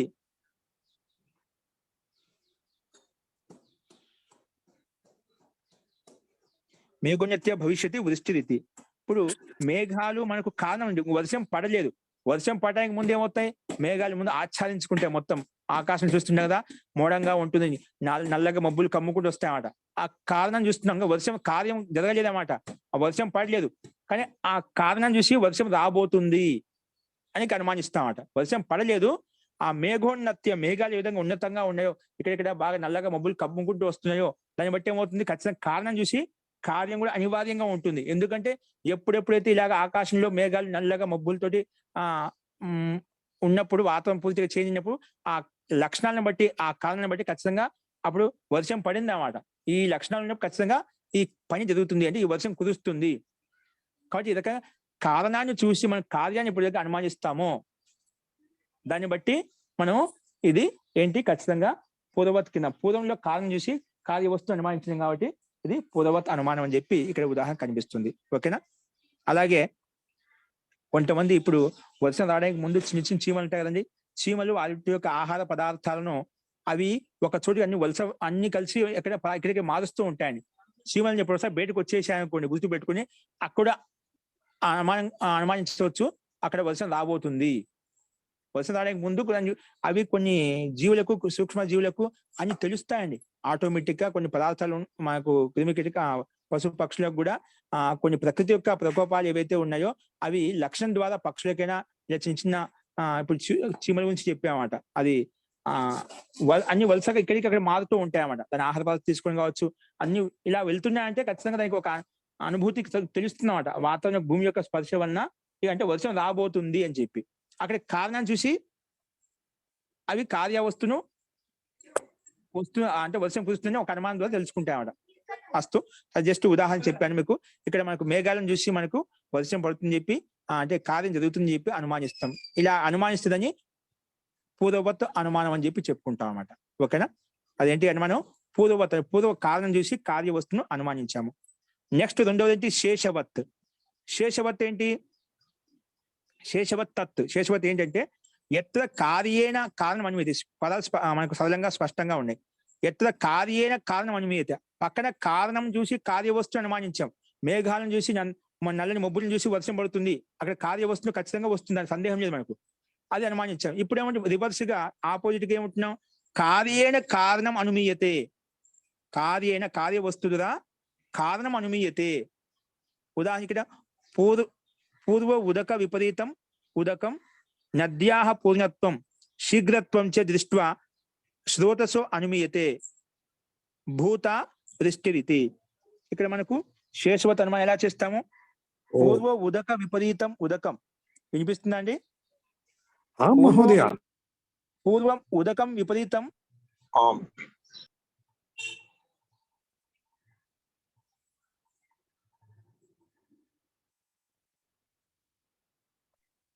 ఇదాनीं न शृणोति महोदय. अस्तु. पूर्व उदकं विपरीतं उदकं नद्याः पूर्णत्వం శీఘ్రత్వం చ దృష్ట్వా. పూర్వంలో ఉదకం ఏంటి? విపరీతంగా ఉండేమాట. ఉదక అక్కడ లేదన్నమాట, నదుల్లో సామాన్యంగా ఉండేదన్నమాట. పూర్వ ఉదక విపరీతం అంటే పూర్వ ఉదకం ఏదైతే ఉందో దానికి విపరీతంగా ఉదకం నద్యాః పూర్ణత్వం శీఘ్రత్వం చ దృష్ట్వా. అంటే నదిలో ఉన్నటువంటి నీళ్ల ప్రవాహం అంటే పూర్ణత్వం బాగా నదులు బాగా నిండి ఉన్నాయన్నమాట. నిండి ఉన్నాయి. శీఘ్రత్వం శీఘ్రంగా అవి ప్రవహిస్తున్నాయన్నమాట. ఎక్కడి నుంచో నదుల నుంచి ఇప్పుడు మనకు ఈ వర్షాకాలం నదులు గంగా కావచ్చు, గోదావరి కావచ్చు, ఇవన్నీ బాగా పొంగి పొంగిపోతున్నాయన్నమాట. అన్ని చోట్ల చూస్తున్న వర్షం పడుతున్నాయన్నమాట. అక్కడ మన వర్షం పడేది మనకు తెలియదు అన్నమాట. ఎక్కడో పడింది, ఆ నదులు బాగా పొంగి మనకు ప్రవహిస్తున్నాయన్నమాట. దాన్ని బట్టి ఏం చేస్తాం? అనుమానిస్తాం. అంటే ఇక్కడ కార్యం జరుగుతుందన్నమాట, పని జరుగుతుంది. ఆ నీళ్ల ప్రవాహం చూసేసి విపరీతమైనటువంటి ఆ నీళ్ల ప్రవాహం చూసి ఏంటి అక్కడ కారణం ఏముంటుంది? వర్షం కురిసి ఉంటుంది. అక్కడ కార్యాన్ని చూసి కారణాన్ని అనుమానించాము. కార్యాన్ని చూసి అనుమానించాము, కారణాన్ని అనుమానించాము అనమాట. అందుకే ఇక్కడ పూర్వ ఉదక విపరీతం ఉదకం నద్యాః పూర్ణత్వం శీఘ్రత్వం దృష్ట్యా. నదులు పూర్ణంగా శీఘ్రంగా ప్రవహించడం ద్వారా వాటిని చూసి మనం చేస్తున్నాం శ్రోతస్సు అనుమతే. అక్కడ స్రోతస్సులు ఏవైతే ఉన్నాయో అవి బాగా నదులు ఏవైతే ఉన్నాయో అంటే నీళ్ల ప్రవాహం ఎక్కడి నుంచి వస్తుందో అవన్నీ ఎక్కడి నుంచి నీళ్లు వదిలేరు, నీళ్లు ఎక్కడి నుంచి వస్తున్నాయి, వర్షం వల్ల ఇలా వస్తుంది అని చెప్పి అనుమానిస్తామట. భూతా వృష్టిరితి. అక్కడ వర్షం కురిసింది. భూత అంటే అక్కడ వర్షం అయ్యింది, వర్షం కురిసింది కాబట్టి ఈ నీళ్లు పైనుంచి వస్తున్నాయి. అక్కడ కారణాన్ని అనుమానించామట. ఈ వృష్టి యొక్క ప్రవాహం నీళ్ల ప్రవాహం చూసేసి పైనటువంటి కారణం అయితే ఉందో ఆ వర్షం యొక్క కారణం మనం గమనిస్తున్నాము. కాబట్టి ఇదేమంటాము? కార్యాన్ని చూసి కారణాన్ని అనుమానించాం కాబట్టి మనకు ఇది శేషవత్ అని చెప్పి చెప్పుకున్నామట. అంటే శేషవత్ అనుమానం. ఓకేనా? ఇది ఒక ఈ పూర్వవత్తుకి శేషవత్తుకి సామాన్యత దృష్టానికి రెండు రకాల వ్యాఖ్య ఉందండి. అది మనం చూద్దాం ఇప్పుడు. ఒక చెప్పాను, పూర్వవత్తు అనుమానానికి ఏం చేశాము? కారణాన్ని చూసి కార్యవస్తువును గమనించినాము, అది పూర్వవత్తు అని చెప్పినాము. శేషవత్తులు ఏం చెప్పినాము? కార్యవస్తుని చూసి కారణాన్ని అనుమానిస్తే అది శేషవత్ అనుమానము. అది మనము ఇప్పుడు చూసాము. వర్షం యొక్క ప్రవాహాన్ని బట్టి అక్కడ స్రోతస్సులో ఉండే నదుల్లో ఉండే నీళ్ల ప్రవాహాన్ని బట్టేసి పక్కన వర్షం కురిసిందని చెప్పి అనుమానించాడు. భూతావృష్టి రీతి. నెక్స్ట్ మూడోది వచ్చేసి సామాన్యతో దృష్టం. ఏంటి? సామాన్యత దృష్టం. ఇది సామాన్యత దృష్టి అనుమానం ఏంటి? అది ఇక్కడ చూడండి.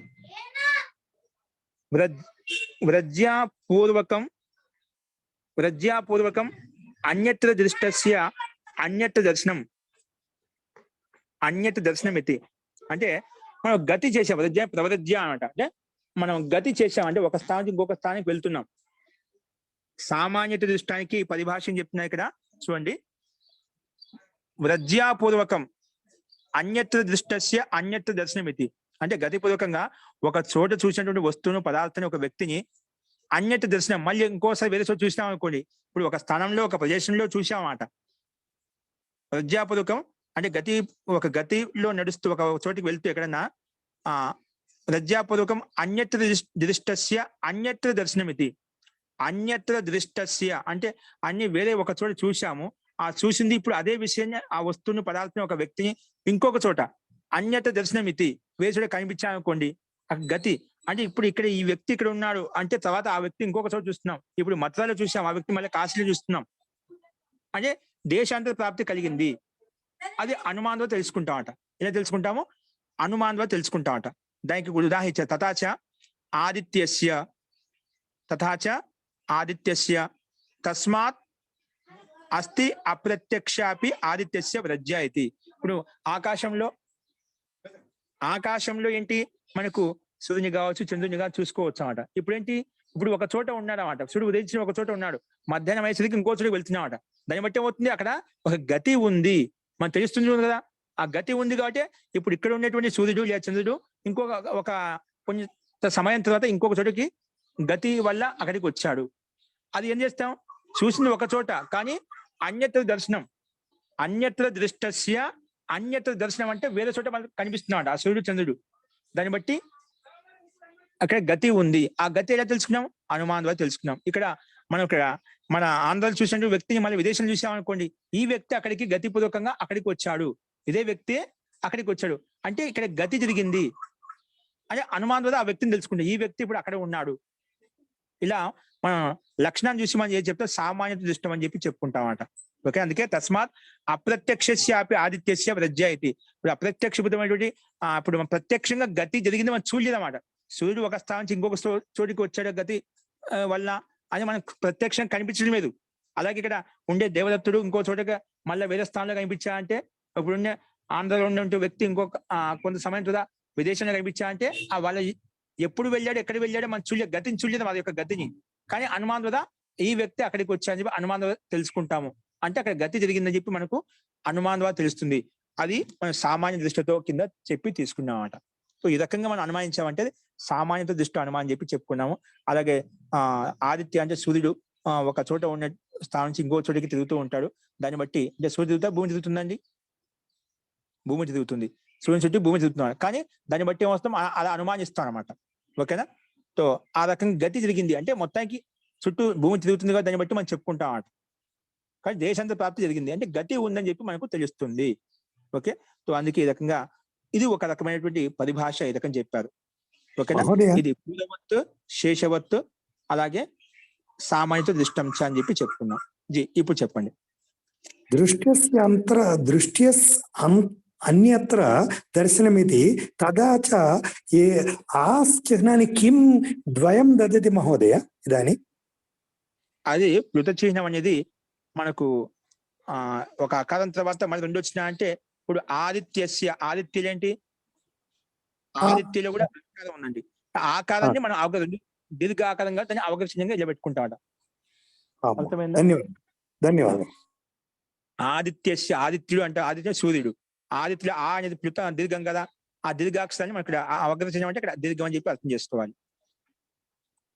అస్తు, ధన్యవాదాలు. ఓకే, ఇప్పుడు ఇది అర్థమైంది కదా. పూర్వవత్తు, శేషవత్తు, సామాన్యత దృష్టం. పూర్వవత్తు అంటే కారణాన్ని చూసి కార్య వస్తువుని అనుమానించడము, శేషవత్తు అంటే కార్యాన్ని చూసి కారణ వస్తువుని అనుమానించడము. అలాగే ఇప్పుడు మన దగ్గర చలవాణి ఉంది, ఇది ఎవరు చేసి చూడలేదు అన్నమాట, కానీ అనుమానం ద్వారా చేసిన ఒక కర్త ఉంటాడని చెప్పి అనుమానంతో తెలుస్తున్నాం. ఎందుకంటే ఏదైనా ఒక వస్తువుని తయారు చేస్తున్నామంటే ఖచ్చితంగా దానికి కర్త ఉంటాడు కాబట్టి ఆ కర్తను అనుమానిస్తాం. అంటే కార్య వస్తువుని చూసి మనం కారణ వస్తువు అయినటువంటి ఆ వ్యక్తిని అనుమానిస్తున్నాం. ఇటువంటి విశాలమైన బ్రహ్మాండం ఉంది అన్నమాట. ఈ కార్య జగత్తు చూస్తున్నాం.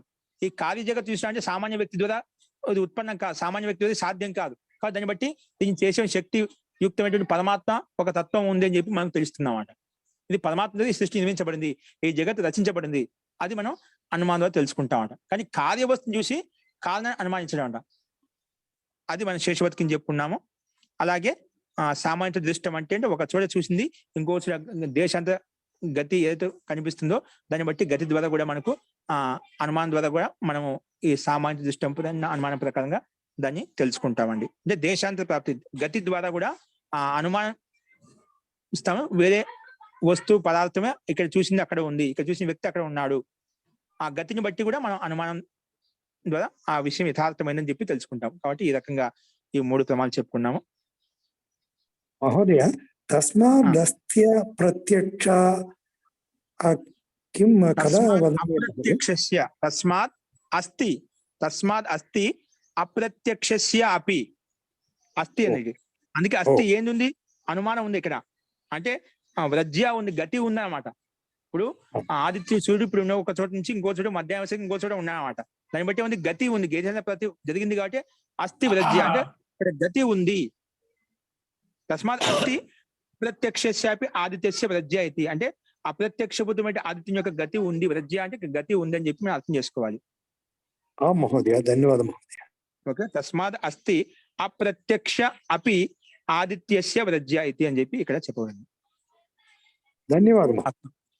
నెక్స్ట్ చూడండి, ఇక్కడ అథవా పూర్వవర్తికి ఇంకో రకంగా అనుమానం ఇక్కడ చెప్తున్నారు, చూడండి గమనించండి. అథవా అంటే ఒక రకమైన పూర్వవర్తి అంటే శేషవర్తి అంటే సామాజిక ఒక రకమైన వ్యాఖ్య ఇక్కడ చెప్పారు. ఇదే వీటికి ఇంకొక రకంగా ప్రస్తావిస్తున్నారు, కొంచెం భేదం ఉంటుంది. అన్య వ్యాఖ్యకాలు దీనికి రకం 2 రకాల అర్థం చెప్తాను. ఈ పూర్వవర్తు, శేషవర్తు, సామాన్య దృష్ట అనే 3 పదాలకు అనుమానాలకు ఇంకొక రకంగా వ్యాఖ్యానం చేయబడింది. చూడండి, అథవా అని చెప్పి లేదా. పూర్వవర్తి అంటే ఏమిటి? యత్ర యథాపూర్వం ప్రత్యక్ష భూతయో అన్య దర్శనేన అన్యతరస్య అప్రత్యక్ష అనుమానం. అంటే ఎక్కడైతే యథాపూర్వం ప్రత్యక్ష భూతయో అన్యతర దర్శనేన అన్యతరస్య అప్రత్యక్ష అనుమానం. అంటే ఎప్పుడో ఒక చోట ఒక వస్తువుని పదార్థాన్ని మనం చెప్పాము, దీనికి ఇది ఎగ్జాక్ట్గా సరిపోతుంది. అంటే మహానసం అంటే వంటశాలలో పాకశాలలో మనము ప్రత్యక్షంగా పొగను అగ్ని 2 చూసామన్నమాట. ప్రత్యక్ష భూతయో యథాపూర్వం ఎలాగైతే ఉందో అలాగా ప్రత్యక్ష భూతయో ప్రత్యక్షంగా పొగను అగ్ని 2 చూసామట.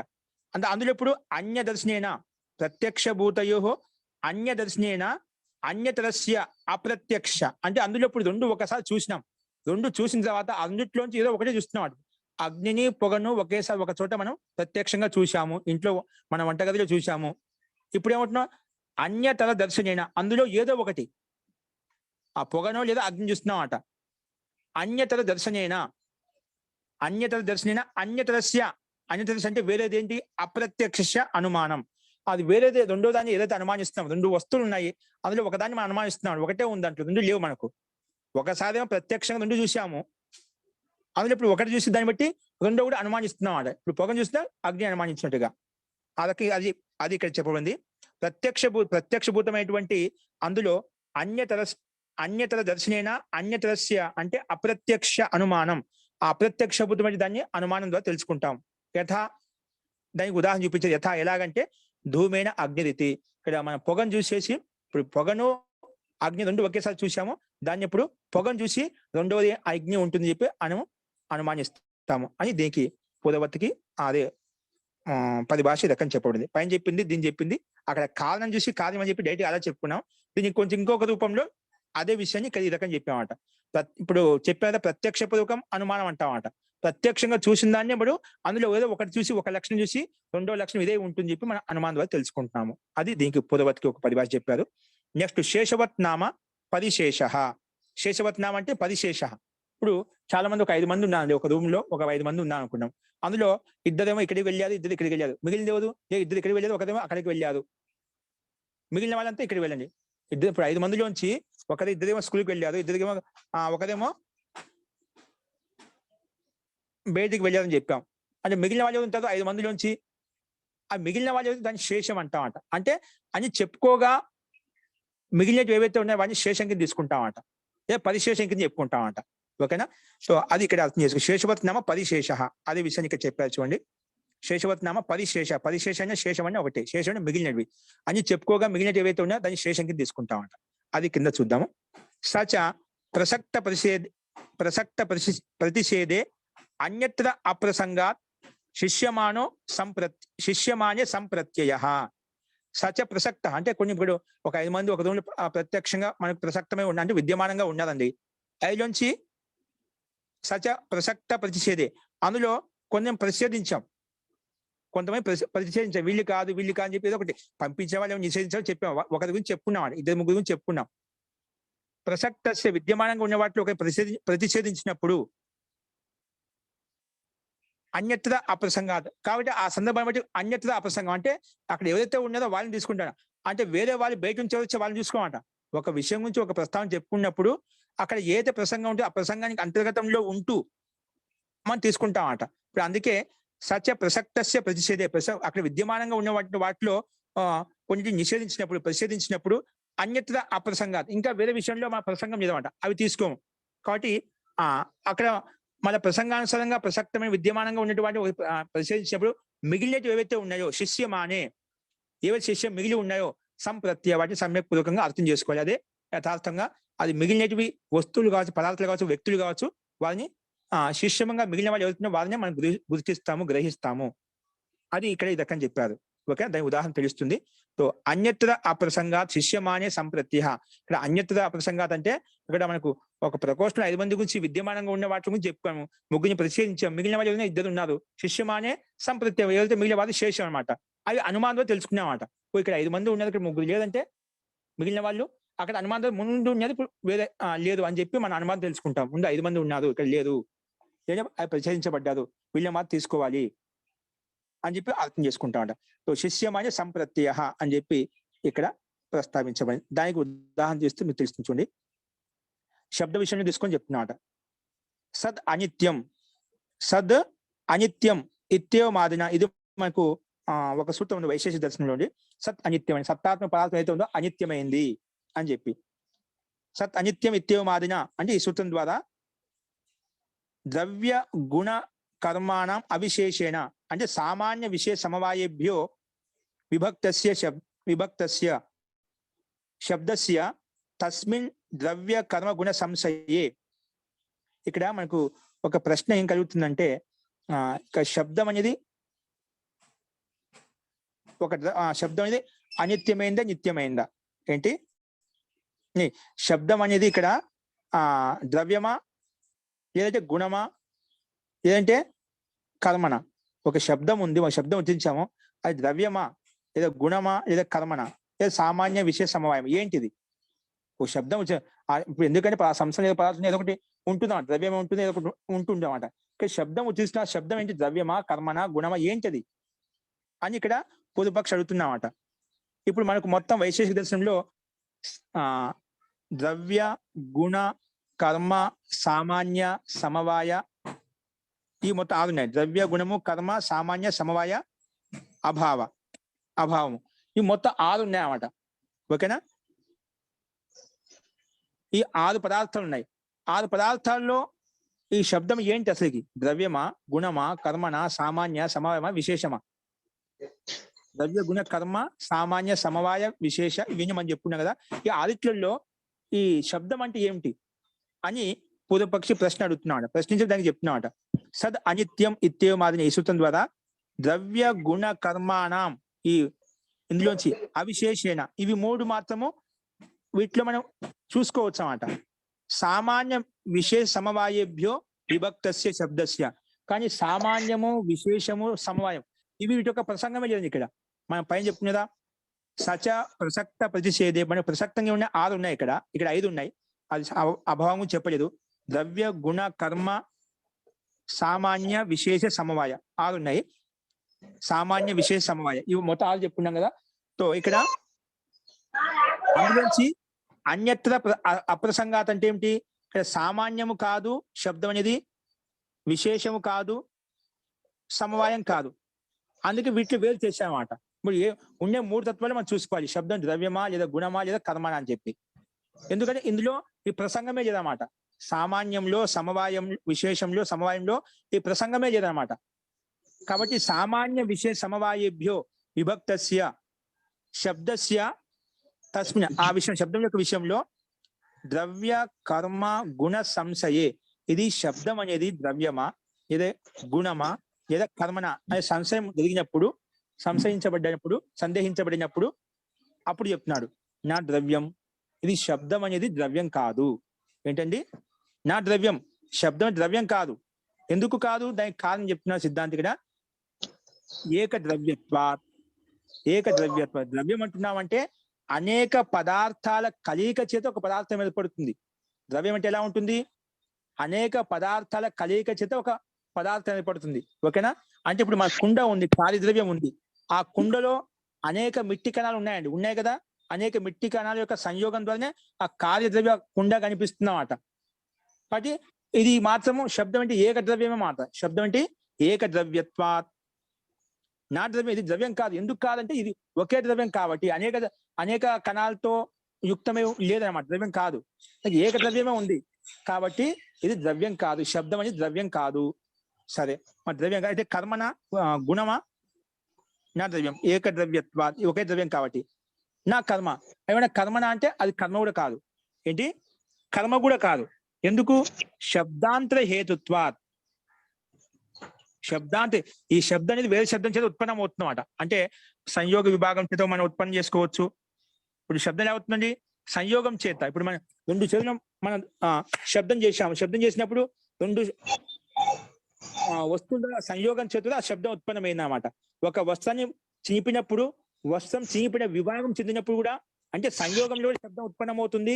విభాగం చేసినప్పుడు కూడా, ఒక వస్త్రాన్ని చింపుతూ ఉన్నాం అనుకోండి, చింపుతూ ఉన్నప్పుడు అది ఒక శబ్దం ధ్వని వినిపిస్తుంది అన్నమాట.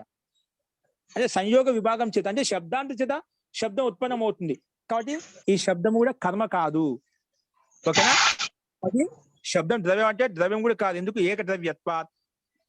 అదేమంటే శబ్దం కర్మ అంటే కర్మ కూడా కాదు. ఎందుకు? శబ్దాంతర హేతుత్వ, ఒక శబ్దం వేరే శబ్దం చేత ఉత్పన్నం అవుతుంది కాబట్టి. సో మిగిలింది ఏంటండి? మనకు 3 చెప్పుకున్నాము. ద్రవ్య, కర్మ, గుణము. ముందు సామాన్య విషయమాలు ఉన్నాయి, అవి కూడా ఉన్నాయి. కానీ వాటి అసలుకి దాంట్లో ప్రస్తావన రాదు, దాంట్లో ప్రసంగమే లేదు. అలాగే పూర్తిగా ముందే పక్కన పెట్టేసాం. అందుకే అప్రసంగం అన్నమాట అక్కడ. కానీ దీన్ని వినియోగించుకోవడం అప్రసంగం అనమాట. అందుకే అవి తీసుకోలేదు. మనకు విద్యమానంగా ఏవైతే ఉన్నాయో, ఏవైతే అది అనుమానించగలుగుతామో, ఆ అనుమానానికి సంబంధించిన 3 చెప్పుకున్నాం. ద్రవ్య, గుణ, కర్మ. ద్రవ్యము, గుణము, కర్మ అని చెప్పి అందులో మనం 2 నిషేధించుకున్నాం. మిగిలిదేంటి? శేషం ఏంటి? ఎస్తు శిష్యతే సో అయమితి శబ్దస్య గుణత్వం ప్రతిపత్తి. మిగిలిందేంటి? మనకు ద్రవ్యం కాదని చెప్పాము, శబ్దము. కర్మ కూడా కాదని చెప్పుకున్నాము. సో ద్రవ్యం కాదు, కర్మ కాదు, మిగిలిందేంటి? గుణము. కాబట్టి శబ్దం ఒక గుణము. ఇప్పుడు మిగిలిన ఏదైతుందో అదే అని చెప్పి అర్థం చేసుకుంటాను. కాబట్టి శబ్దం వచ్చేసి గుణము, ద్రవ్యం కాదు, కర్మ కాదు, సామాన్య విశేష అసలే కాదు. అందుకే అప్రసంగం దీని గురించి మాట్లాడుకోవడం. కానీ సందేహం ఎక్కడ ఉంది మనకు? ఇది ద్రవ్యమా, గుణమా, కర్మలో సందేహం ఉన్నది. వాటిలో ద్రవ్యం కాదని చెప్పి నిరూపించుకున్నాము. అలాగే కర్మ కాదని చెప్పి చెప్పుకున్నాము. మిగిలింది ఏదైతే ఉందో, ఎస్తు శిష్యతే, ఏదైతే మిగిలిందో, సో అయం ఇది శబ్దస్య గుణత్వ ప్రతిపత్తి. ఏదైతే మిగిలి ఉందో శబ్దం, అదే శబ్దం ఏంటి? గుణము. కాబట్టి ద్రవ్యం కాదు, కర్మ కాదు, శబ్దం ఒక గుణము. గుణత్వ ప్రతిపత్తి, గుణం యొక్క ప్రతిపత్తి అని చెప్పి మనం అర్థం చేసుకున్నాం అన్నమాట. ఓకేనా? ఇది దీని యొక్క అభిప్రాయం. ఓకేనా? శేషవత అనుమానం ఏం చెప్పుకున్నాం ఇక్కడ? శేషవత అంటే పరిశేషం అన్నమాట. అంటే అన్ని చెప్పుకోగా మిగిలింది ఏదైతే ప్రతిసిద్ధం చేసుకున్నాం, ద్రవ్యం కాదని చెప్పి ప్రతిసిద్ధం చేసుకున్నాము, ఆ కర్మ కాదని ప్రతిసిద్ధం చేసుకున్నాం అంటే కాదని చెప్పి ఖండించుకున్నాము. మిగిలింది గుణం ఒకటే కాబట్టి ఈ శబ్దం అనేది గుణము అని చెప్పి ఇక్కడ ప్రస్తావించుకున్నామండి. ఓకేనా? ఈ రకంగా చెప్పబడింది. అస్తు. ఇప్పుడు సామాన్యత దృష్టం అంటే ఏమిటి అది చెప్తున్నా చూడండి. సామాన్యత దృష్టం నామ ఎత్ర అప్రత్యక్షే ఎత్ర అప్రత్యక్షే లింగలింగినోః సంబంధే కేనచిత్ అర్థేన లింగస్య సామాన్యాత్ అప్రత్యక్షో లింగి గమ్యతే. ఇక్కడ చూడండి, ఎట్లా అప్రత్యక్ష, ఎక్కడైతే ప్రత్యక్షంగా లేదో అప్పుడు లింగలింగినోః సంబంధే, లింగము లింగి యొక్క సంబంధం ఎక్కడ చూసామట. లింగలింగినో సంబంధే కేనచిత్ అర్థేన, అంటే లింగలింగిలో రెండులోంచి సంబంధం ఎక్కడైతే ఏర్పడిందో అక్కడ కేనచిత్ అర్థం, అందులో ఏదో ఒకటి కనిపిస్తుందన్నమాట. కేనచిత్ అర్థేన లింగస్య సామాన్యాత్ అప్రత్యక్షో లింగి గమ్యతే. ఆ ప్రత్యక్షభూతం అంటే లింగి కనిపిస్తుంది అన్నమాట. ఇప్పుడు మనకు ప్రత్యక్షంగా లేదండి, కానీ అందులో లింగము లింగి యొక్క సంబంధం అని ఎక్కడ చూసాం. ఆ చూసిన దాంట్లో కేనచిత్ అర్థేన లింగస్య, అందులో ఏదో ఒక అర్థం మనకు కనిపిస్తుంది అన్నమాట. కేనచిత్ అర్థేన లింగస్య సామాన్యాత్, ఏదో ఒక లింగం మనకు సామాన్యం కనిపిస్తుంది అన్నమాట. ఏదో ఒక లింగము సామాన్యం కనిపిస్తుంది. ఆ సామాన్యాన్ని ఆధారం చేసుకుని అప్రత్యక్షో లింగి గమ్యతే, అప్రత్యక్షభూతం లింగి మనం అనుమానిస్తాము. ఇది సామాన్యత దృష్ట అనుమానానికి ఈ రకంగా పరిభాష చెప్పడం అన్నమాట. ఓకే, పైన చెప్పింది ఇంకో రకంగా చెప్పుకున్నామట. సేమ్ పైన చెప్పిన విధమే ఇది కూడా అలాగే చెప్పబడింది. అస్తు. ఉదాహరణ ఇస్తున్న ఇక్కడ యథా ఇచ్ఛాదిభిర్ ఆత్మ. ఇప్పుడు ఆత్మ విషయం చెప్తున్నాడు. ఉదాహరణ చెప్పినది ఆత్మ అంటే ఇచ్ఛా, ద్వేష, ప్రయత్న, సుఖ, దుఃఖ, ఆత్మ లింగ అని చెప్పుకున్నాం కదా. అంటే ఇచ్ఛాది గుణాలు ఏవైతే ఉన్నాయో దాన్ని ఆత్మ అంటాము. ఇచ్ఛాదిభిర్ ఆత్మ అది చెప్పాడు. ఇచ్ఛాదయో గుణాః గుణాశ్చ. ఇప్పుడు ఇచ్ఛాదయ గుణ అంటే ఇచ్ఛా, ద్వేషము, ఇచ్ఛా, ద్వేష, ప్రయత్న, సుఖ, దుఃఖ, ఆత్మ లింగ ఏవైతే గుణాలు ఉన్నాయో అవి ఎక్కడ ఉంటాయి? ఇచ్ఛాదయో గుణాః, ఇచ్ఛాదయో గుణ, ఇచ్ఛాది గుణాలు అనమాట. గుణాశ్చ ద్రవ్య సంస్థాన, ఆ గుణాలు ఎక్కడ ఉంటాయి? ద్రవ్యంలో స్థితం ఉంటాయి అన్నమాట. ఎప్పుడైనా గుణాలు ఎప్పుడు గుణిలో ఉంటుంది, గుణం గుణిలో ఉంటుంది. అలాగా గుణి అంటే ద్రవ్యం అని, గుణి అన్య లింగి అన్య ద్రవ్యం తీసుకోవాలన్నమాట. తో గుణాశ్చ, గుణాలు ఎక్కడ ఉంటాయి? ద్రవ్య సంస్థాన, ద్రవ్యంలోనే ఉంటాయి. తద్ ఏషాం స్థానం స ఆత్మ ఇది. కాబట్టి ఈ గుణాలు ఎక్కడ ఉంటాయని ద్రవ్యంలో ఉంటాయి. కాబట్టి ఇచ్ఛా, ద్వేష, ప్రయత్న, సుఖ, దుఃఖ, ఆత్మ ఏవైతే లక్షణాలు ఉన్నాయో అవి ఎక్కడ ఉంటాయి? ఆత్మలో ఉంటాయి. ఎక్కడైతే ఇవి ఉంటాయో దాన్ని ఆత్మ అంటాము. ఇవి అనుమానంలో తెలిసాం. ఎక్కడైతే మనకి ఇచ్ఛా, ద్వేషం కనిపిస్తున్నా కూడా అది ఖచ్చితంగా ఆత్మ ఉంది. కాబట్టి ఇది గుణం అని చెప్పి ఇక్కడ ఇవన్నీ గుణాలు. ఈ గుణాలు ఎక్కడ ద్రవ్యంలో ఉంటాయి, కాబట్టి ద్రవ్యాన్ని ఆశ్రయించే ఉంటాయి. ఇవి మనం అనుమానంలో తెలుసుకున్నాము. కాబట్టి ఆత్మ ఉందని చెప్పి తెలుసుకున్నాం. అది ఏషాం స్థానం స ఆత్మ.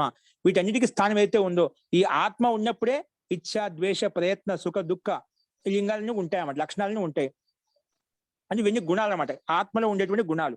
ఇవి ఎక్కడైతే ఉన్నదని ఆత్మగా పరిగణించుకుంటాం. అందుకే తద్ ఏషాం స్థానం స ఆత్మ అని చెప్పి ఇక్కడ మనం చెప్పుకున్నామండి. అస్తు. తో ఇక్కడ ఈ రకంగా ఇంతవరకు చూసాము. నెక్స్ట్ అనేది మనం రేపు చూద్దామండి. ఇక్కడ కొంచెం ఉంది, ఇది ఒక చూసేయండి, చెప్తాను, అర్థం కానీ మాకు రేపు అడగండి. ఇక్కడ మళ్ళీ త్రివిధం అనుమానం చెప్పుకున్నాం కదా. అథ తత్పూర్వకం త్రివిధం. సూత్రం త్రివిధం అనే శబ్దం ఎందుకు చెప్పుకోబడింది? త్రివిధం అని చెప్పి చెప్పుకుంటాం కదా. త్రివిధం అంటే 3 రకాలు. అంటే ఏంటివి? పూర్వవత్తు, శేషవత్తు, సామాన్యత్తు, దృష్టం అని చెప్పి చెప్పుకున్నాడు. ఇక త్రివిధం అనే శబ్దం చెప్పవలసిన అవసరం ఉంది. మనకు అర్థం కదా 3 రకాలు చెప్పి స్పష్టంగా పూర్వవత్తు, శేషవత్తు, సామాన్యత, దృష్టం అని చెప్పి 3 రకాలు విభాగం చేసి ఉన్నాయన్నమాట. మరి త్రివిధం అనే శబ్దం ఎందుకు చెప్పబడింది ఇక్కడ? ఆయన దానికి ప్రశ్నిస్తున్నాడు పూర్వపక్షి. విభాగ వచనాదేవ త్రివిధం ఇది సిద్ధే. త్రివిధ వచనం మళ్ళీ ఏదైతే చెప్పబడిందో అది వ్యర్థము. ఇక్కడ చెప్పాల్సిన అవసరం పూర్వపక్షి అడిగినప్పుడు దానికి సమాధానం చెప్తున్నాడు. మహతో మహావిషయస్య న్యాయస్య లఘియశ సూత్రేణ ఉపదేశాత్. లఘు ఎందుకంటే ఆ లఘు అంటే చిన్నగా సూత్రం తయారు చేసినప్పుడు మనకు ఏంటి? అథ తత్పూర్వకం త్రివిధం కాకుండా తత్పూర్వకం అనుమానం, పూర్వవత్తు, శేషవత్తు, సామాన్య, దృష్టం అలా చెప్పొచ్చు కదా. త్రివిధం శబ్దం చెప్పడానికి అవసరం ఏంటంటే అంటే మహతో మహావిషయస్య న్యాయస్య లఘియేశ సూత్రేణ, లఘు సూత్రం ద్వారా అది ఉపదేశించినప్పటికీ కూడా పదం వాక్యలాఘవం మన్యమాన, మరి వాక్యం అలా చెప్తే అత్యంత సూత్రం అత్యంత లఘు అయిపోతుంది అని చెప్పి మహర్షి దాన్ని అత్యంత లాఘవం చేయడం కూడా మామూలుగా ఒక పరిభాషకు చెప్తున్న దానికి తగ్గట్టుగా ఆ శబ్ద ఔచిత్యం ఉండాలన్నమాట. మరి అత్యంత లాఘం అయిపోతుంది చెప్పి పదం అంటే లఘు సూత్రం ద్వారా చెప్తే కూడా సరిపోతుంది. అయినప్పటికీ కూడా పదం వాక్యలాఘవం, వాక్యం అత్యంత లఘుతా వస్తుందన్నమాట. వాక్యలాఘవం మన్యమాన అన్యస్మిన్ వాక్యలాఘవే అనాదరః. ఇప్పుడు మరి అలాగ అంత చిన్నగా ఉండేది ఇంకా గౌరవం అంటూ ఉండదన్నమాట, అనాదరత ఉంటుంది. కాబట్టి అత్యంత లఘుత అంటే అత్యంత సూక్ష్మంగా అయిపోతుంది. మరి అంత చిన్నగా ఉండి అనుమానికి అంత చిన్న పరిభాష ఉండకూడదు అని చెప్పి దాన్ని ఆదరించడం, గౌరవించడం కోసం ఇలాగా త్రివిధం అని చెప్పి స్పష్టత కోసం ఇలా చెప్పబడింది. ఇక్కడే కాదు వేరే చోట కూడా చెప్పబడ్డాయి అని కూడా కింద చెప్పబడ్డాయి అన్నమాట. కాబట్టి మహతో మహావిషయస్య న్యాయస్య లఘియేశ సూత్రేణ ఉపదేశ, లఘు సూత్రం ఉపదేశించినప్పటికీ కూడా కానీ పదం వాక్యలాఘవం మన్యమాన, ఇది వాక్య అత్యంత లఘుత అయిపోతుంది, చిన్నగా అయిపోతుంది చెప్పి మన్యమానస్య అన్యస్మిన్ వాక్యలాఘవే అనాదరః అంటే అందుకే దానికి ఆడడం కోసం, గౌరవించడం కోసం ఇలాగ చెప్పబడింది. తథాచ అయం అస్య ఇత్థం భూతేన వాక్య వికల్పేన ప్రవృత్తః. అందుకే తథాచ అయం అస్య ఇత్థం భూతేన వాక్య వ్యాఖ్య ఇచ్చారు, వాక్య రాసుకోండి, వాక్య వికల్పేన ప్రవృత్తః. అందుకే ఇదం అస్య తథాచ అయం ఇత్థం భూతేన వాక్య వికల్పేన ప్రవృత్త. ఇత్థం భూత అంటే దీనికి ఇదే లక్షణము, వేరే లక్షణం కాదు. అత తత్పూర్వకం త్రివిధం అనుమానం, త్రివిధం అని చెప్పి అక్కడ వాక్య గౌరవం కోసం అత్యంత లఘుత కాకుండా ఉండటం కోసమే మహర్షి అక్కడ రకంగా సూత్ర ప్రయాణం చేశారు ఇక్కడ. కాబట్టి ఇదం అస్య ఇత్తం భూతేన వాక్య వికల్పేన ప్రవృత్త, అందుకే అది ఈ రకంగా ప్రవృత్తమైంది. ఇక్కడే కాదు సిద్ధాంతే ఛలే శబ్దాదిషు చ బహుళం సమాచార శాస్త్ర ఇది. ఇక్కడ ఒక చోట అలా చెప్పలేదు మహర్షి లాగా సూత్రం యొక్క గౌరవం కోసము. ఇంకెక్కడ చెప్పబడ్డదు? సిద్ధాంతం 4 రకాలు ఉన్నాయండి. అంటే సర్వతంత్ర సిద్ధాంతము, ప్రతితంత్ర సిద్ధాంతము, అధికరణ సిద్ధాంతము, అభ్యుపగమ సిద్ధాంతం చెప్పి తర్వాత చెప్పుకుంటాం. మనకు 1:8 సూత్రం చెప్పుకుంటాం తర్వాత. అక్కడ కూడా ఇలాగ చెప్పాము చతుర్విధం అని చెప్పి చెప్పుకున్నామట. ఏ విధంగా త్రివిధం అని చెప్పామో అక్కడ కూడా 4 రకాలు చెప్పడం చతుర్విధం అని చెప్పి చెప్పబడింది అనమాట. అలాగే చల విషయంలో కూడా వాక్ చలము, ఉపచార చలము, సామాన్య చలం అని చెప్పి అక్కడ కూడా అలా చెప్పబడింది. త్రివిధం అని చెప్పి చెప్పబడింది. ఇది ఒక చూడటం కాదు, వాక్య గౌరవం కోసము, అంటే దాని ఆదరణ కోసము అత్యంత లఘుతా ఉన్న కూడా అది సూత్ర ప్రణయంలో ఇదిగా ఉంటుంది. ఇది అంత గౌరవం ఉండదని చెప్పి దాన్ని ఆ రకంగా ఇది తీసుకోవడం ఉచితం అని చెప్పి మహర్షి రకం ప్రస్తావించారు. అందుకే సిద్ధాంతే చలే శబ్దాది బహుళం సమాచార శాస్త్ర ఇది అక్కడ కూడా చెప్పబడింది అని చెప్పి ఇది సిద్ధాంతంలో చెప్పాం కదా. అక్కడ మనకి 8వ సూత్రాలు చెప్పుకుంటాము, అలాగే 11వ సూత్రంలో చెప్పుకుంటాం అట. అక్కడ ఇలాగే చెప్పబడింది. కొన్ని చోటే కాదు, త్రివిధం ఇది చాలా చోట్ల ఉంది అని చెప్పి కూడా ఇక్కడ సిద్ధాంతి ఈ రకం సమానం చెప్పారు. అలా చెప్పిన తర్వాత ఇక్కడ కొంచెం చూడండి, సద్విషయం చ ప్రత్యక్షం. ఇప్పుడు ప్రత్యక్షం ఎలా ఉంటుంది? సత్తాత్మకమే ఉంటుందన్నమాట. సద్విషయం చ ప్రత్యక్షం, అసద్ విషయం చ అనుమానం. అంటే అనుమానం ఎలా ఉంటుంది? ఇది సత్తాత్మక వస్తువా కాదా, రెండు ఉంటాయి. సత్తు ఉంటుంది, అసత్తు కూడా ఉంటుంది. సత్తా ఎలా ఉంటుంది, సత్తా కాదా అని చెప్పి సందిగ్ధంగా ఉంటుంది. ఎక్కడ సందిగ్ధం ఉంటుందో అనుమానం. సద్విషయం చ ప్రత్యక్షం, ఇది సత్తాత్మక ప్రత్యక్షంగా అయితే మనకు కనిపిస్తుందో అది ఎల్లప్పుడూ కూడా ప్రత్యక్షమే.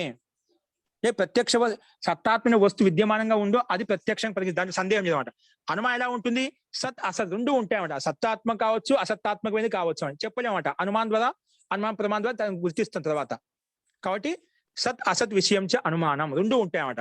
కానీ సత్తాత్మక ఏదైతే ఉందో సత్ విషయం చ ప్రత్యక్షం, సద్ అసద్ విషయం చ అనుమానం. కస్మాత్ ఎందువల్ల అంటే త్రైకాల్య గ్రహణాత్. అనుమానం అంటే 3 కనిపిస్తే ప్రత్యక్షం కూడా ఉంటుంది, అనుమానం కూడా ఉంటుంది, శబ్ద ప్రమాణం కూడా ఉంటుంది. 3 తీసుకోరు. త్రైకాల్య గ్రహణాత్ అంటే త్రికాలయుక్త అర్థాహ అనుమానేన గృహ్యంతే. త్రికాలంతో యుక్తమైనటువంటి తీసుకుంటామట. 3 కాలాలతో, అది వర్తమాన కాలం కావచ్చు, భవిష్యత్ కాలం కావచ్చు, భూతకాలం కావచ్చు అంట. 3 కాలాలు తీసుకోబడతాయి అనుమానం అనేది. ప్రత్యక్షంలో కాదు, వర్తమానంలో కాదు, భూతకాలం కాకుండా, భవిష్యత్ కాలం కాకుండా అది 3 ఉంటుందన్నమాట ఈ అనుమానం అనేది. కాబట్టి త్రైకాల్య గ్రహణాత్ త్రికాలయుక్త అర్థాహ అనుమానేన గృహ్యంతే. అనుమానం ద్వారా గ్రహించబడతాయి. ఏదకంటే భవిష్యతి ఇది అనుమీయతే, ఇది అవుతుంది, ఇదే ఏంటంటే ఇలా జరుగుతుంది అని అనుమానిస్తామట. భవతి ఇది ఇది ఉంది అని చెప్పి అనుమానిస్తాం. లేదా అభూతి ఇది అయిపోయింది అని చెప్పి అనుమానిస్తాం. భవతి ఇది చ, అలాగే అభూతి ఇది చ. ఇలాగా వర్తమాన కాలంలో, భూతకాలంలో, భవిష్యత్ కాలంలో కూడా ఈ అనుమానం అనేది 3 రకాలుగా మనం 3 కాలంలో చూస్తుంటామట. అందుకే త్రైకాల్య గ్రహణాత్ అని చెప్పారు. త్రికాలయుక్త అర్థాహ అనుమానేన గృహ్యంతే. ఈ 3 కాలాలతో యుక్తమైన అర్థాన్ని అనుమానం ద్వారా తెలుసుకుంటాము. కాబట్టి భవిష్యతి ఇది అనుమీయతే, భవతి ఇది అనుమీయతే, అభూతి ఇది అనుమతి. ఈ రకంగా 3 రకాలుగా అనుమానిస్తామట. అందుకే అసత్ చ ఖలు అతీతం అనాగతం చ ఇది. అసత్ ఏంటి? అతీతం అనాగతం చ ఇది. అసత్ పదార్థం అయితే ఉందో అతీతం ఏంటుంది, అనాగతం. అది ఎప్పుడు అతీతం అంటే ఇప్పుడు లేదు కూడా, అనాగతం ఇప్పుడు ఆగతం అంటే అది కూడా మళ్ళీ విద్యమానంగా ఎప్పుడు ఉండమాట. అది అసత్ అంటే ఇప్పుడు సత్తా లేదు దానికి, అనాగతం అంటే మళ్ళీ దానికి విద్యమానంగా ఉండేవన్నమాట. దాన్ని అసత్ అంటే ఏ సత్తాత్మక పదార్థం దాన్ని మనం అనుమానం ద్వారా తెలుసుకుంటాం. అసత్తాత్మక ఏది ఉంది దానికి అది అనుమానమే ఉంటుంది. అనుమానం ద్వారా ఉందా లేదని చెప్పి మనం పరీక్ష ద్వారా తెలుసుకుంటాం. ఇప్పుడు ప్రమాణేర అర్థ పరీక్ష న్యాయం చెప్పుకుంటాం కదా, ఆ అనుమానం అనేది మనం ఇది సత్తాత్మకమైంది, అసత్తాత్మకమైంది చెప్పి మనం అది అనుమానం ద్వారా తెలుసుకుంటాం. కాబట్టి అసత్య కలు అతీతం అనాగతం చైతి అని చెప్పి ఇక్కడ చెప్పబడింది. ఓకే, ఈ రకంగా మనం అథ తత్పూర్వకం త్రివిధం అనుమానం పూర్వవత్తు శేషవత్ సామాన్యత దృష్టం చ అని చెప్పి ఈ 5వ సూత్రం చెప్పుకున్నాం. అంటే అనుమానానికి లక్షణం చెప్పుకున్నాము. ఓకేనా, అనుమానం యొక్క పరిభాష మనం చెప్పుకున్నాము. ఈ సూత్రం గుర్తుపెట్టుకోండి. ఈ సూత్రంలో ముఖ్యంగా చెప్పబడింది ఏంటంటే మనం గుర్తుపెట్టుకోవాల్సింది అథ తత్పూర్వకం అంటే ప్రత్యక్ష పూర్వకం అనుమానం ఉంటుంది. అది 3 రకాలు: పూర్వవత్తు, శేషవత్తు, సామాన్యత దృష్టంచ అని చెప్పుకున్నాము. పూర్వవత్తులో కారణం చూసి అనుమానిస్తాము, శేషవత్తులో కార్యాన్ని చూసి అనుమానిస్తాము, అలాగే సామాన్యత దృష్టంలో మనం గతిని చూసి, సూర్య యొక్క గతిని చూసి ఇప్పుడు ఇక్కడ ఉన్న తర్వాత అక్కడ చూస్తున్నారు ఆ దేశాంతర ప్రాప్తిని బట్టి మనము సామాన్య దృష్టాలు అది సామాన్య లక్షణం చూసి ఇలా అనుమానిస్తాము. ఈ రకంగా 3 రకాల అనుమానం ఉంటుంది. ఇది ఒకటి గుర్తుపెట్టుకుని చాలు. ఇక్కడ త్రివిధం ఎందుకు చెప్పబడింది అంటే ఈ రకంగా మహర్షి యొక్క ప్రణయం అనేది చాలాసార్లు అలా చేయబడింది. అది సూత్రార్థ గౌరవం కోసం అలా చెప్పబడింది అని చెప్పి చెప్పుకున్నాము. సో అలాగే 2వ వ్యాఖ్య కూడా చెప్పుకున్నా, అది కూడా సేమ్ దీనికి అనుగుణంగానే ఉంది, దాదాపుగా ఒకే విధంగా ఉంది. అదేంటో మనం చూసామండి. ఓకేనా, సో ఈ రకంగా ఈ అనుమానానికి పరిభాషకు మనం చూసాము. ఇందులో సందేహం ఉంటే కూడా తర్వాత చూద్దామండి. అస్తు. రేపు కాకుండా రేపు శనివారం ఎట్లా మనకు మా క్లాస్ చెప్పుకుంటున్నాము కాబట్టి రేపు సెలవు పెట్టుకొని అదే ఆదివారం ఎలా సెలవు ఉంటుంది మనకు, కాబట్టి సోమవారం నుంచి యథావిధిగా క్లాస్ తీసుకుందామండి. ఓకేనా, మండే నుంచి క్లాస్ తీసుకున్నాము. సో కాబట్టి అది గుర్తుపెట్టుకొని సోమవారం యథావిధిగా చెప్పుకున్నాం. ఓకేనా, సో మీకు महोदय इदानीम् एकः सूक्ष्मसन्देहः महोदय. ఇది అది ఒకసారి మంత్రపాఠ అయిపోయిందా చూద్దాం. చెప్పండి, అడగండి. దీనికి సందేహం ఉంటున్నారా పాఠానికి సంబంధించి అడగండి. రామకృష్ణ గారు. महोदय वाक्यलाघवं मन्यमानस्य इत्युक्ते महर्षि मनो धारयति इति अवगतव्यं वा महोदय? मन्यमानस्य అలా అర్థం చేసుకుంటూ వాక్యలాగం మన్యమాన ఎవరు మహర్షి మను మహారాజు కాదు ఇక్కడ, ఇది ఋషి సూత్రకారుడు ఎవరు మహర్షి గౌతమ్ మహర్షి. ఆ రకంగా దాన్ని మరి వాక్య అంత లాఘం అయిపోతుంది. मन्यमानस्य इत्युक्ते मनो धारयति एवम् अवगतव्यं वा? అలాగా అర్థం చేసుకుంటుంది, చాలా ఇదిగా ఉంటుందని చెప్పి అలాగా స్వీకరిస్తూ అలా అనుకుంటూ దాన్ని వాక్యలాగా అనాథ అంటే వాక్యంలో అనాథ ఉండకూడదని చెప్పి దాన్ని ఆ రకంగా సూత్రపర్యం కొంచెం విస్తృతంగా స్పష్టంగా క్లుప్తంగా చెప్పబడింది. అంటే అలాగా అలా అనుకుంటూ అలా మనం అనుకుంటే ఇలా చేస్తే ఇలా ఉంటుందండి, మరి ఇంత ఇదిగా అంత మనకు యోగ్యతను బట్టి ఉండాలి కదా, మరి ఇంత చీప్ గా ఉండకూడదండి అని అలా ఊహించుకుంటూ మరి అంత లాగా అంత చిన్నగా ఉండకూడదు, కొంచెం దాని ప్రణయం అంటే ఇలా కొంచెం గంభీర్యంగా ఉండాలి అలా అనుకుంటూ మన్యమానః मन्यमानः इत्युक्ते मनो धारयति एवम् अपि अवगतव्यं. ఏం సాధిస్తున్నాయి ఇక్కడ, విచారిస్తున్నాడు అలా అనుకుంటూ మన్యమానః చెప్పారా. ఈ పని ఇంత చిన్నగా చేస్తే ఏమో కొంచెం పెద్దగా చేయాలని చేస్తే దానికి ఒక గౌరవం ఉంటుంది, ఒక ప్రసిద్ధి ఉంటుంది, ఒక కీర్తి ఉంటుంది అనుకుంటూ ఊహించుకోవడం అన్నమాట. అలా మన్యమానః అని మనసు ధారణ చేస్తూ అని చెప్పడం కాదు, ధారణ చేస్తే అర్థం మారిపోతుంది. ఇలా అనుకుంటూ ఇలా చేసుకో, ఇలా చేద్దాం, ఇలా విధంగా చేద్దాం అలా అనుకో, లేదు ఇలా చేసి ఇలాగే చేస్తే బాగుంటుంది అలా మన్యమానః అని ఋషి.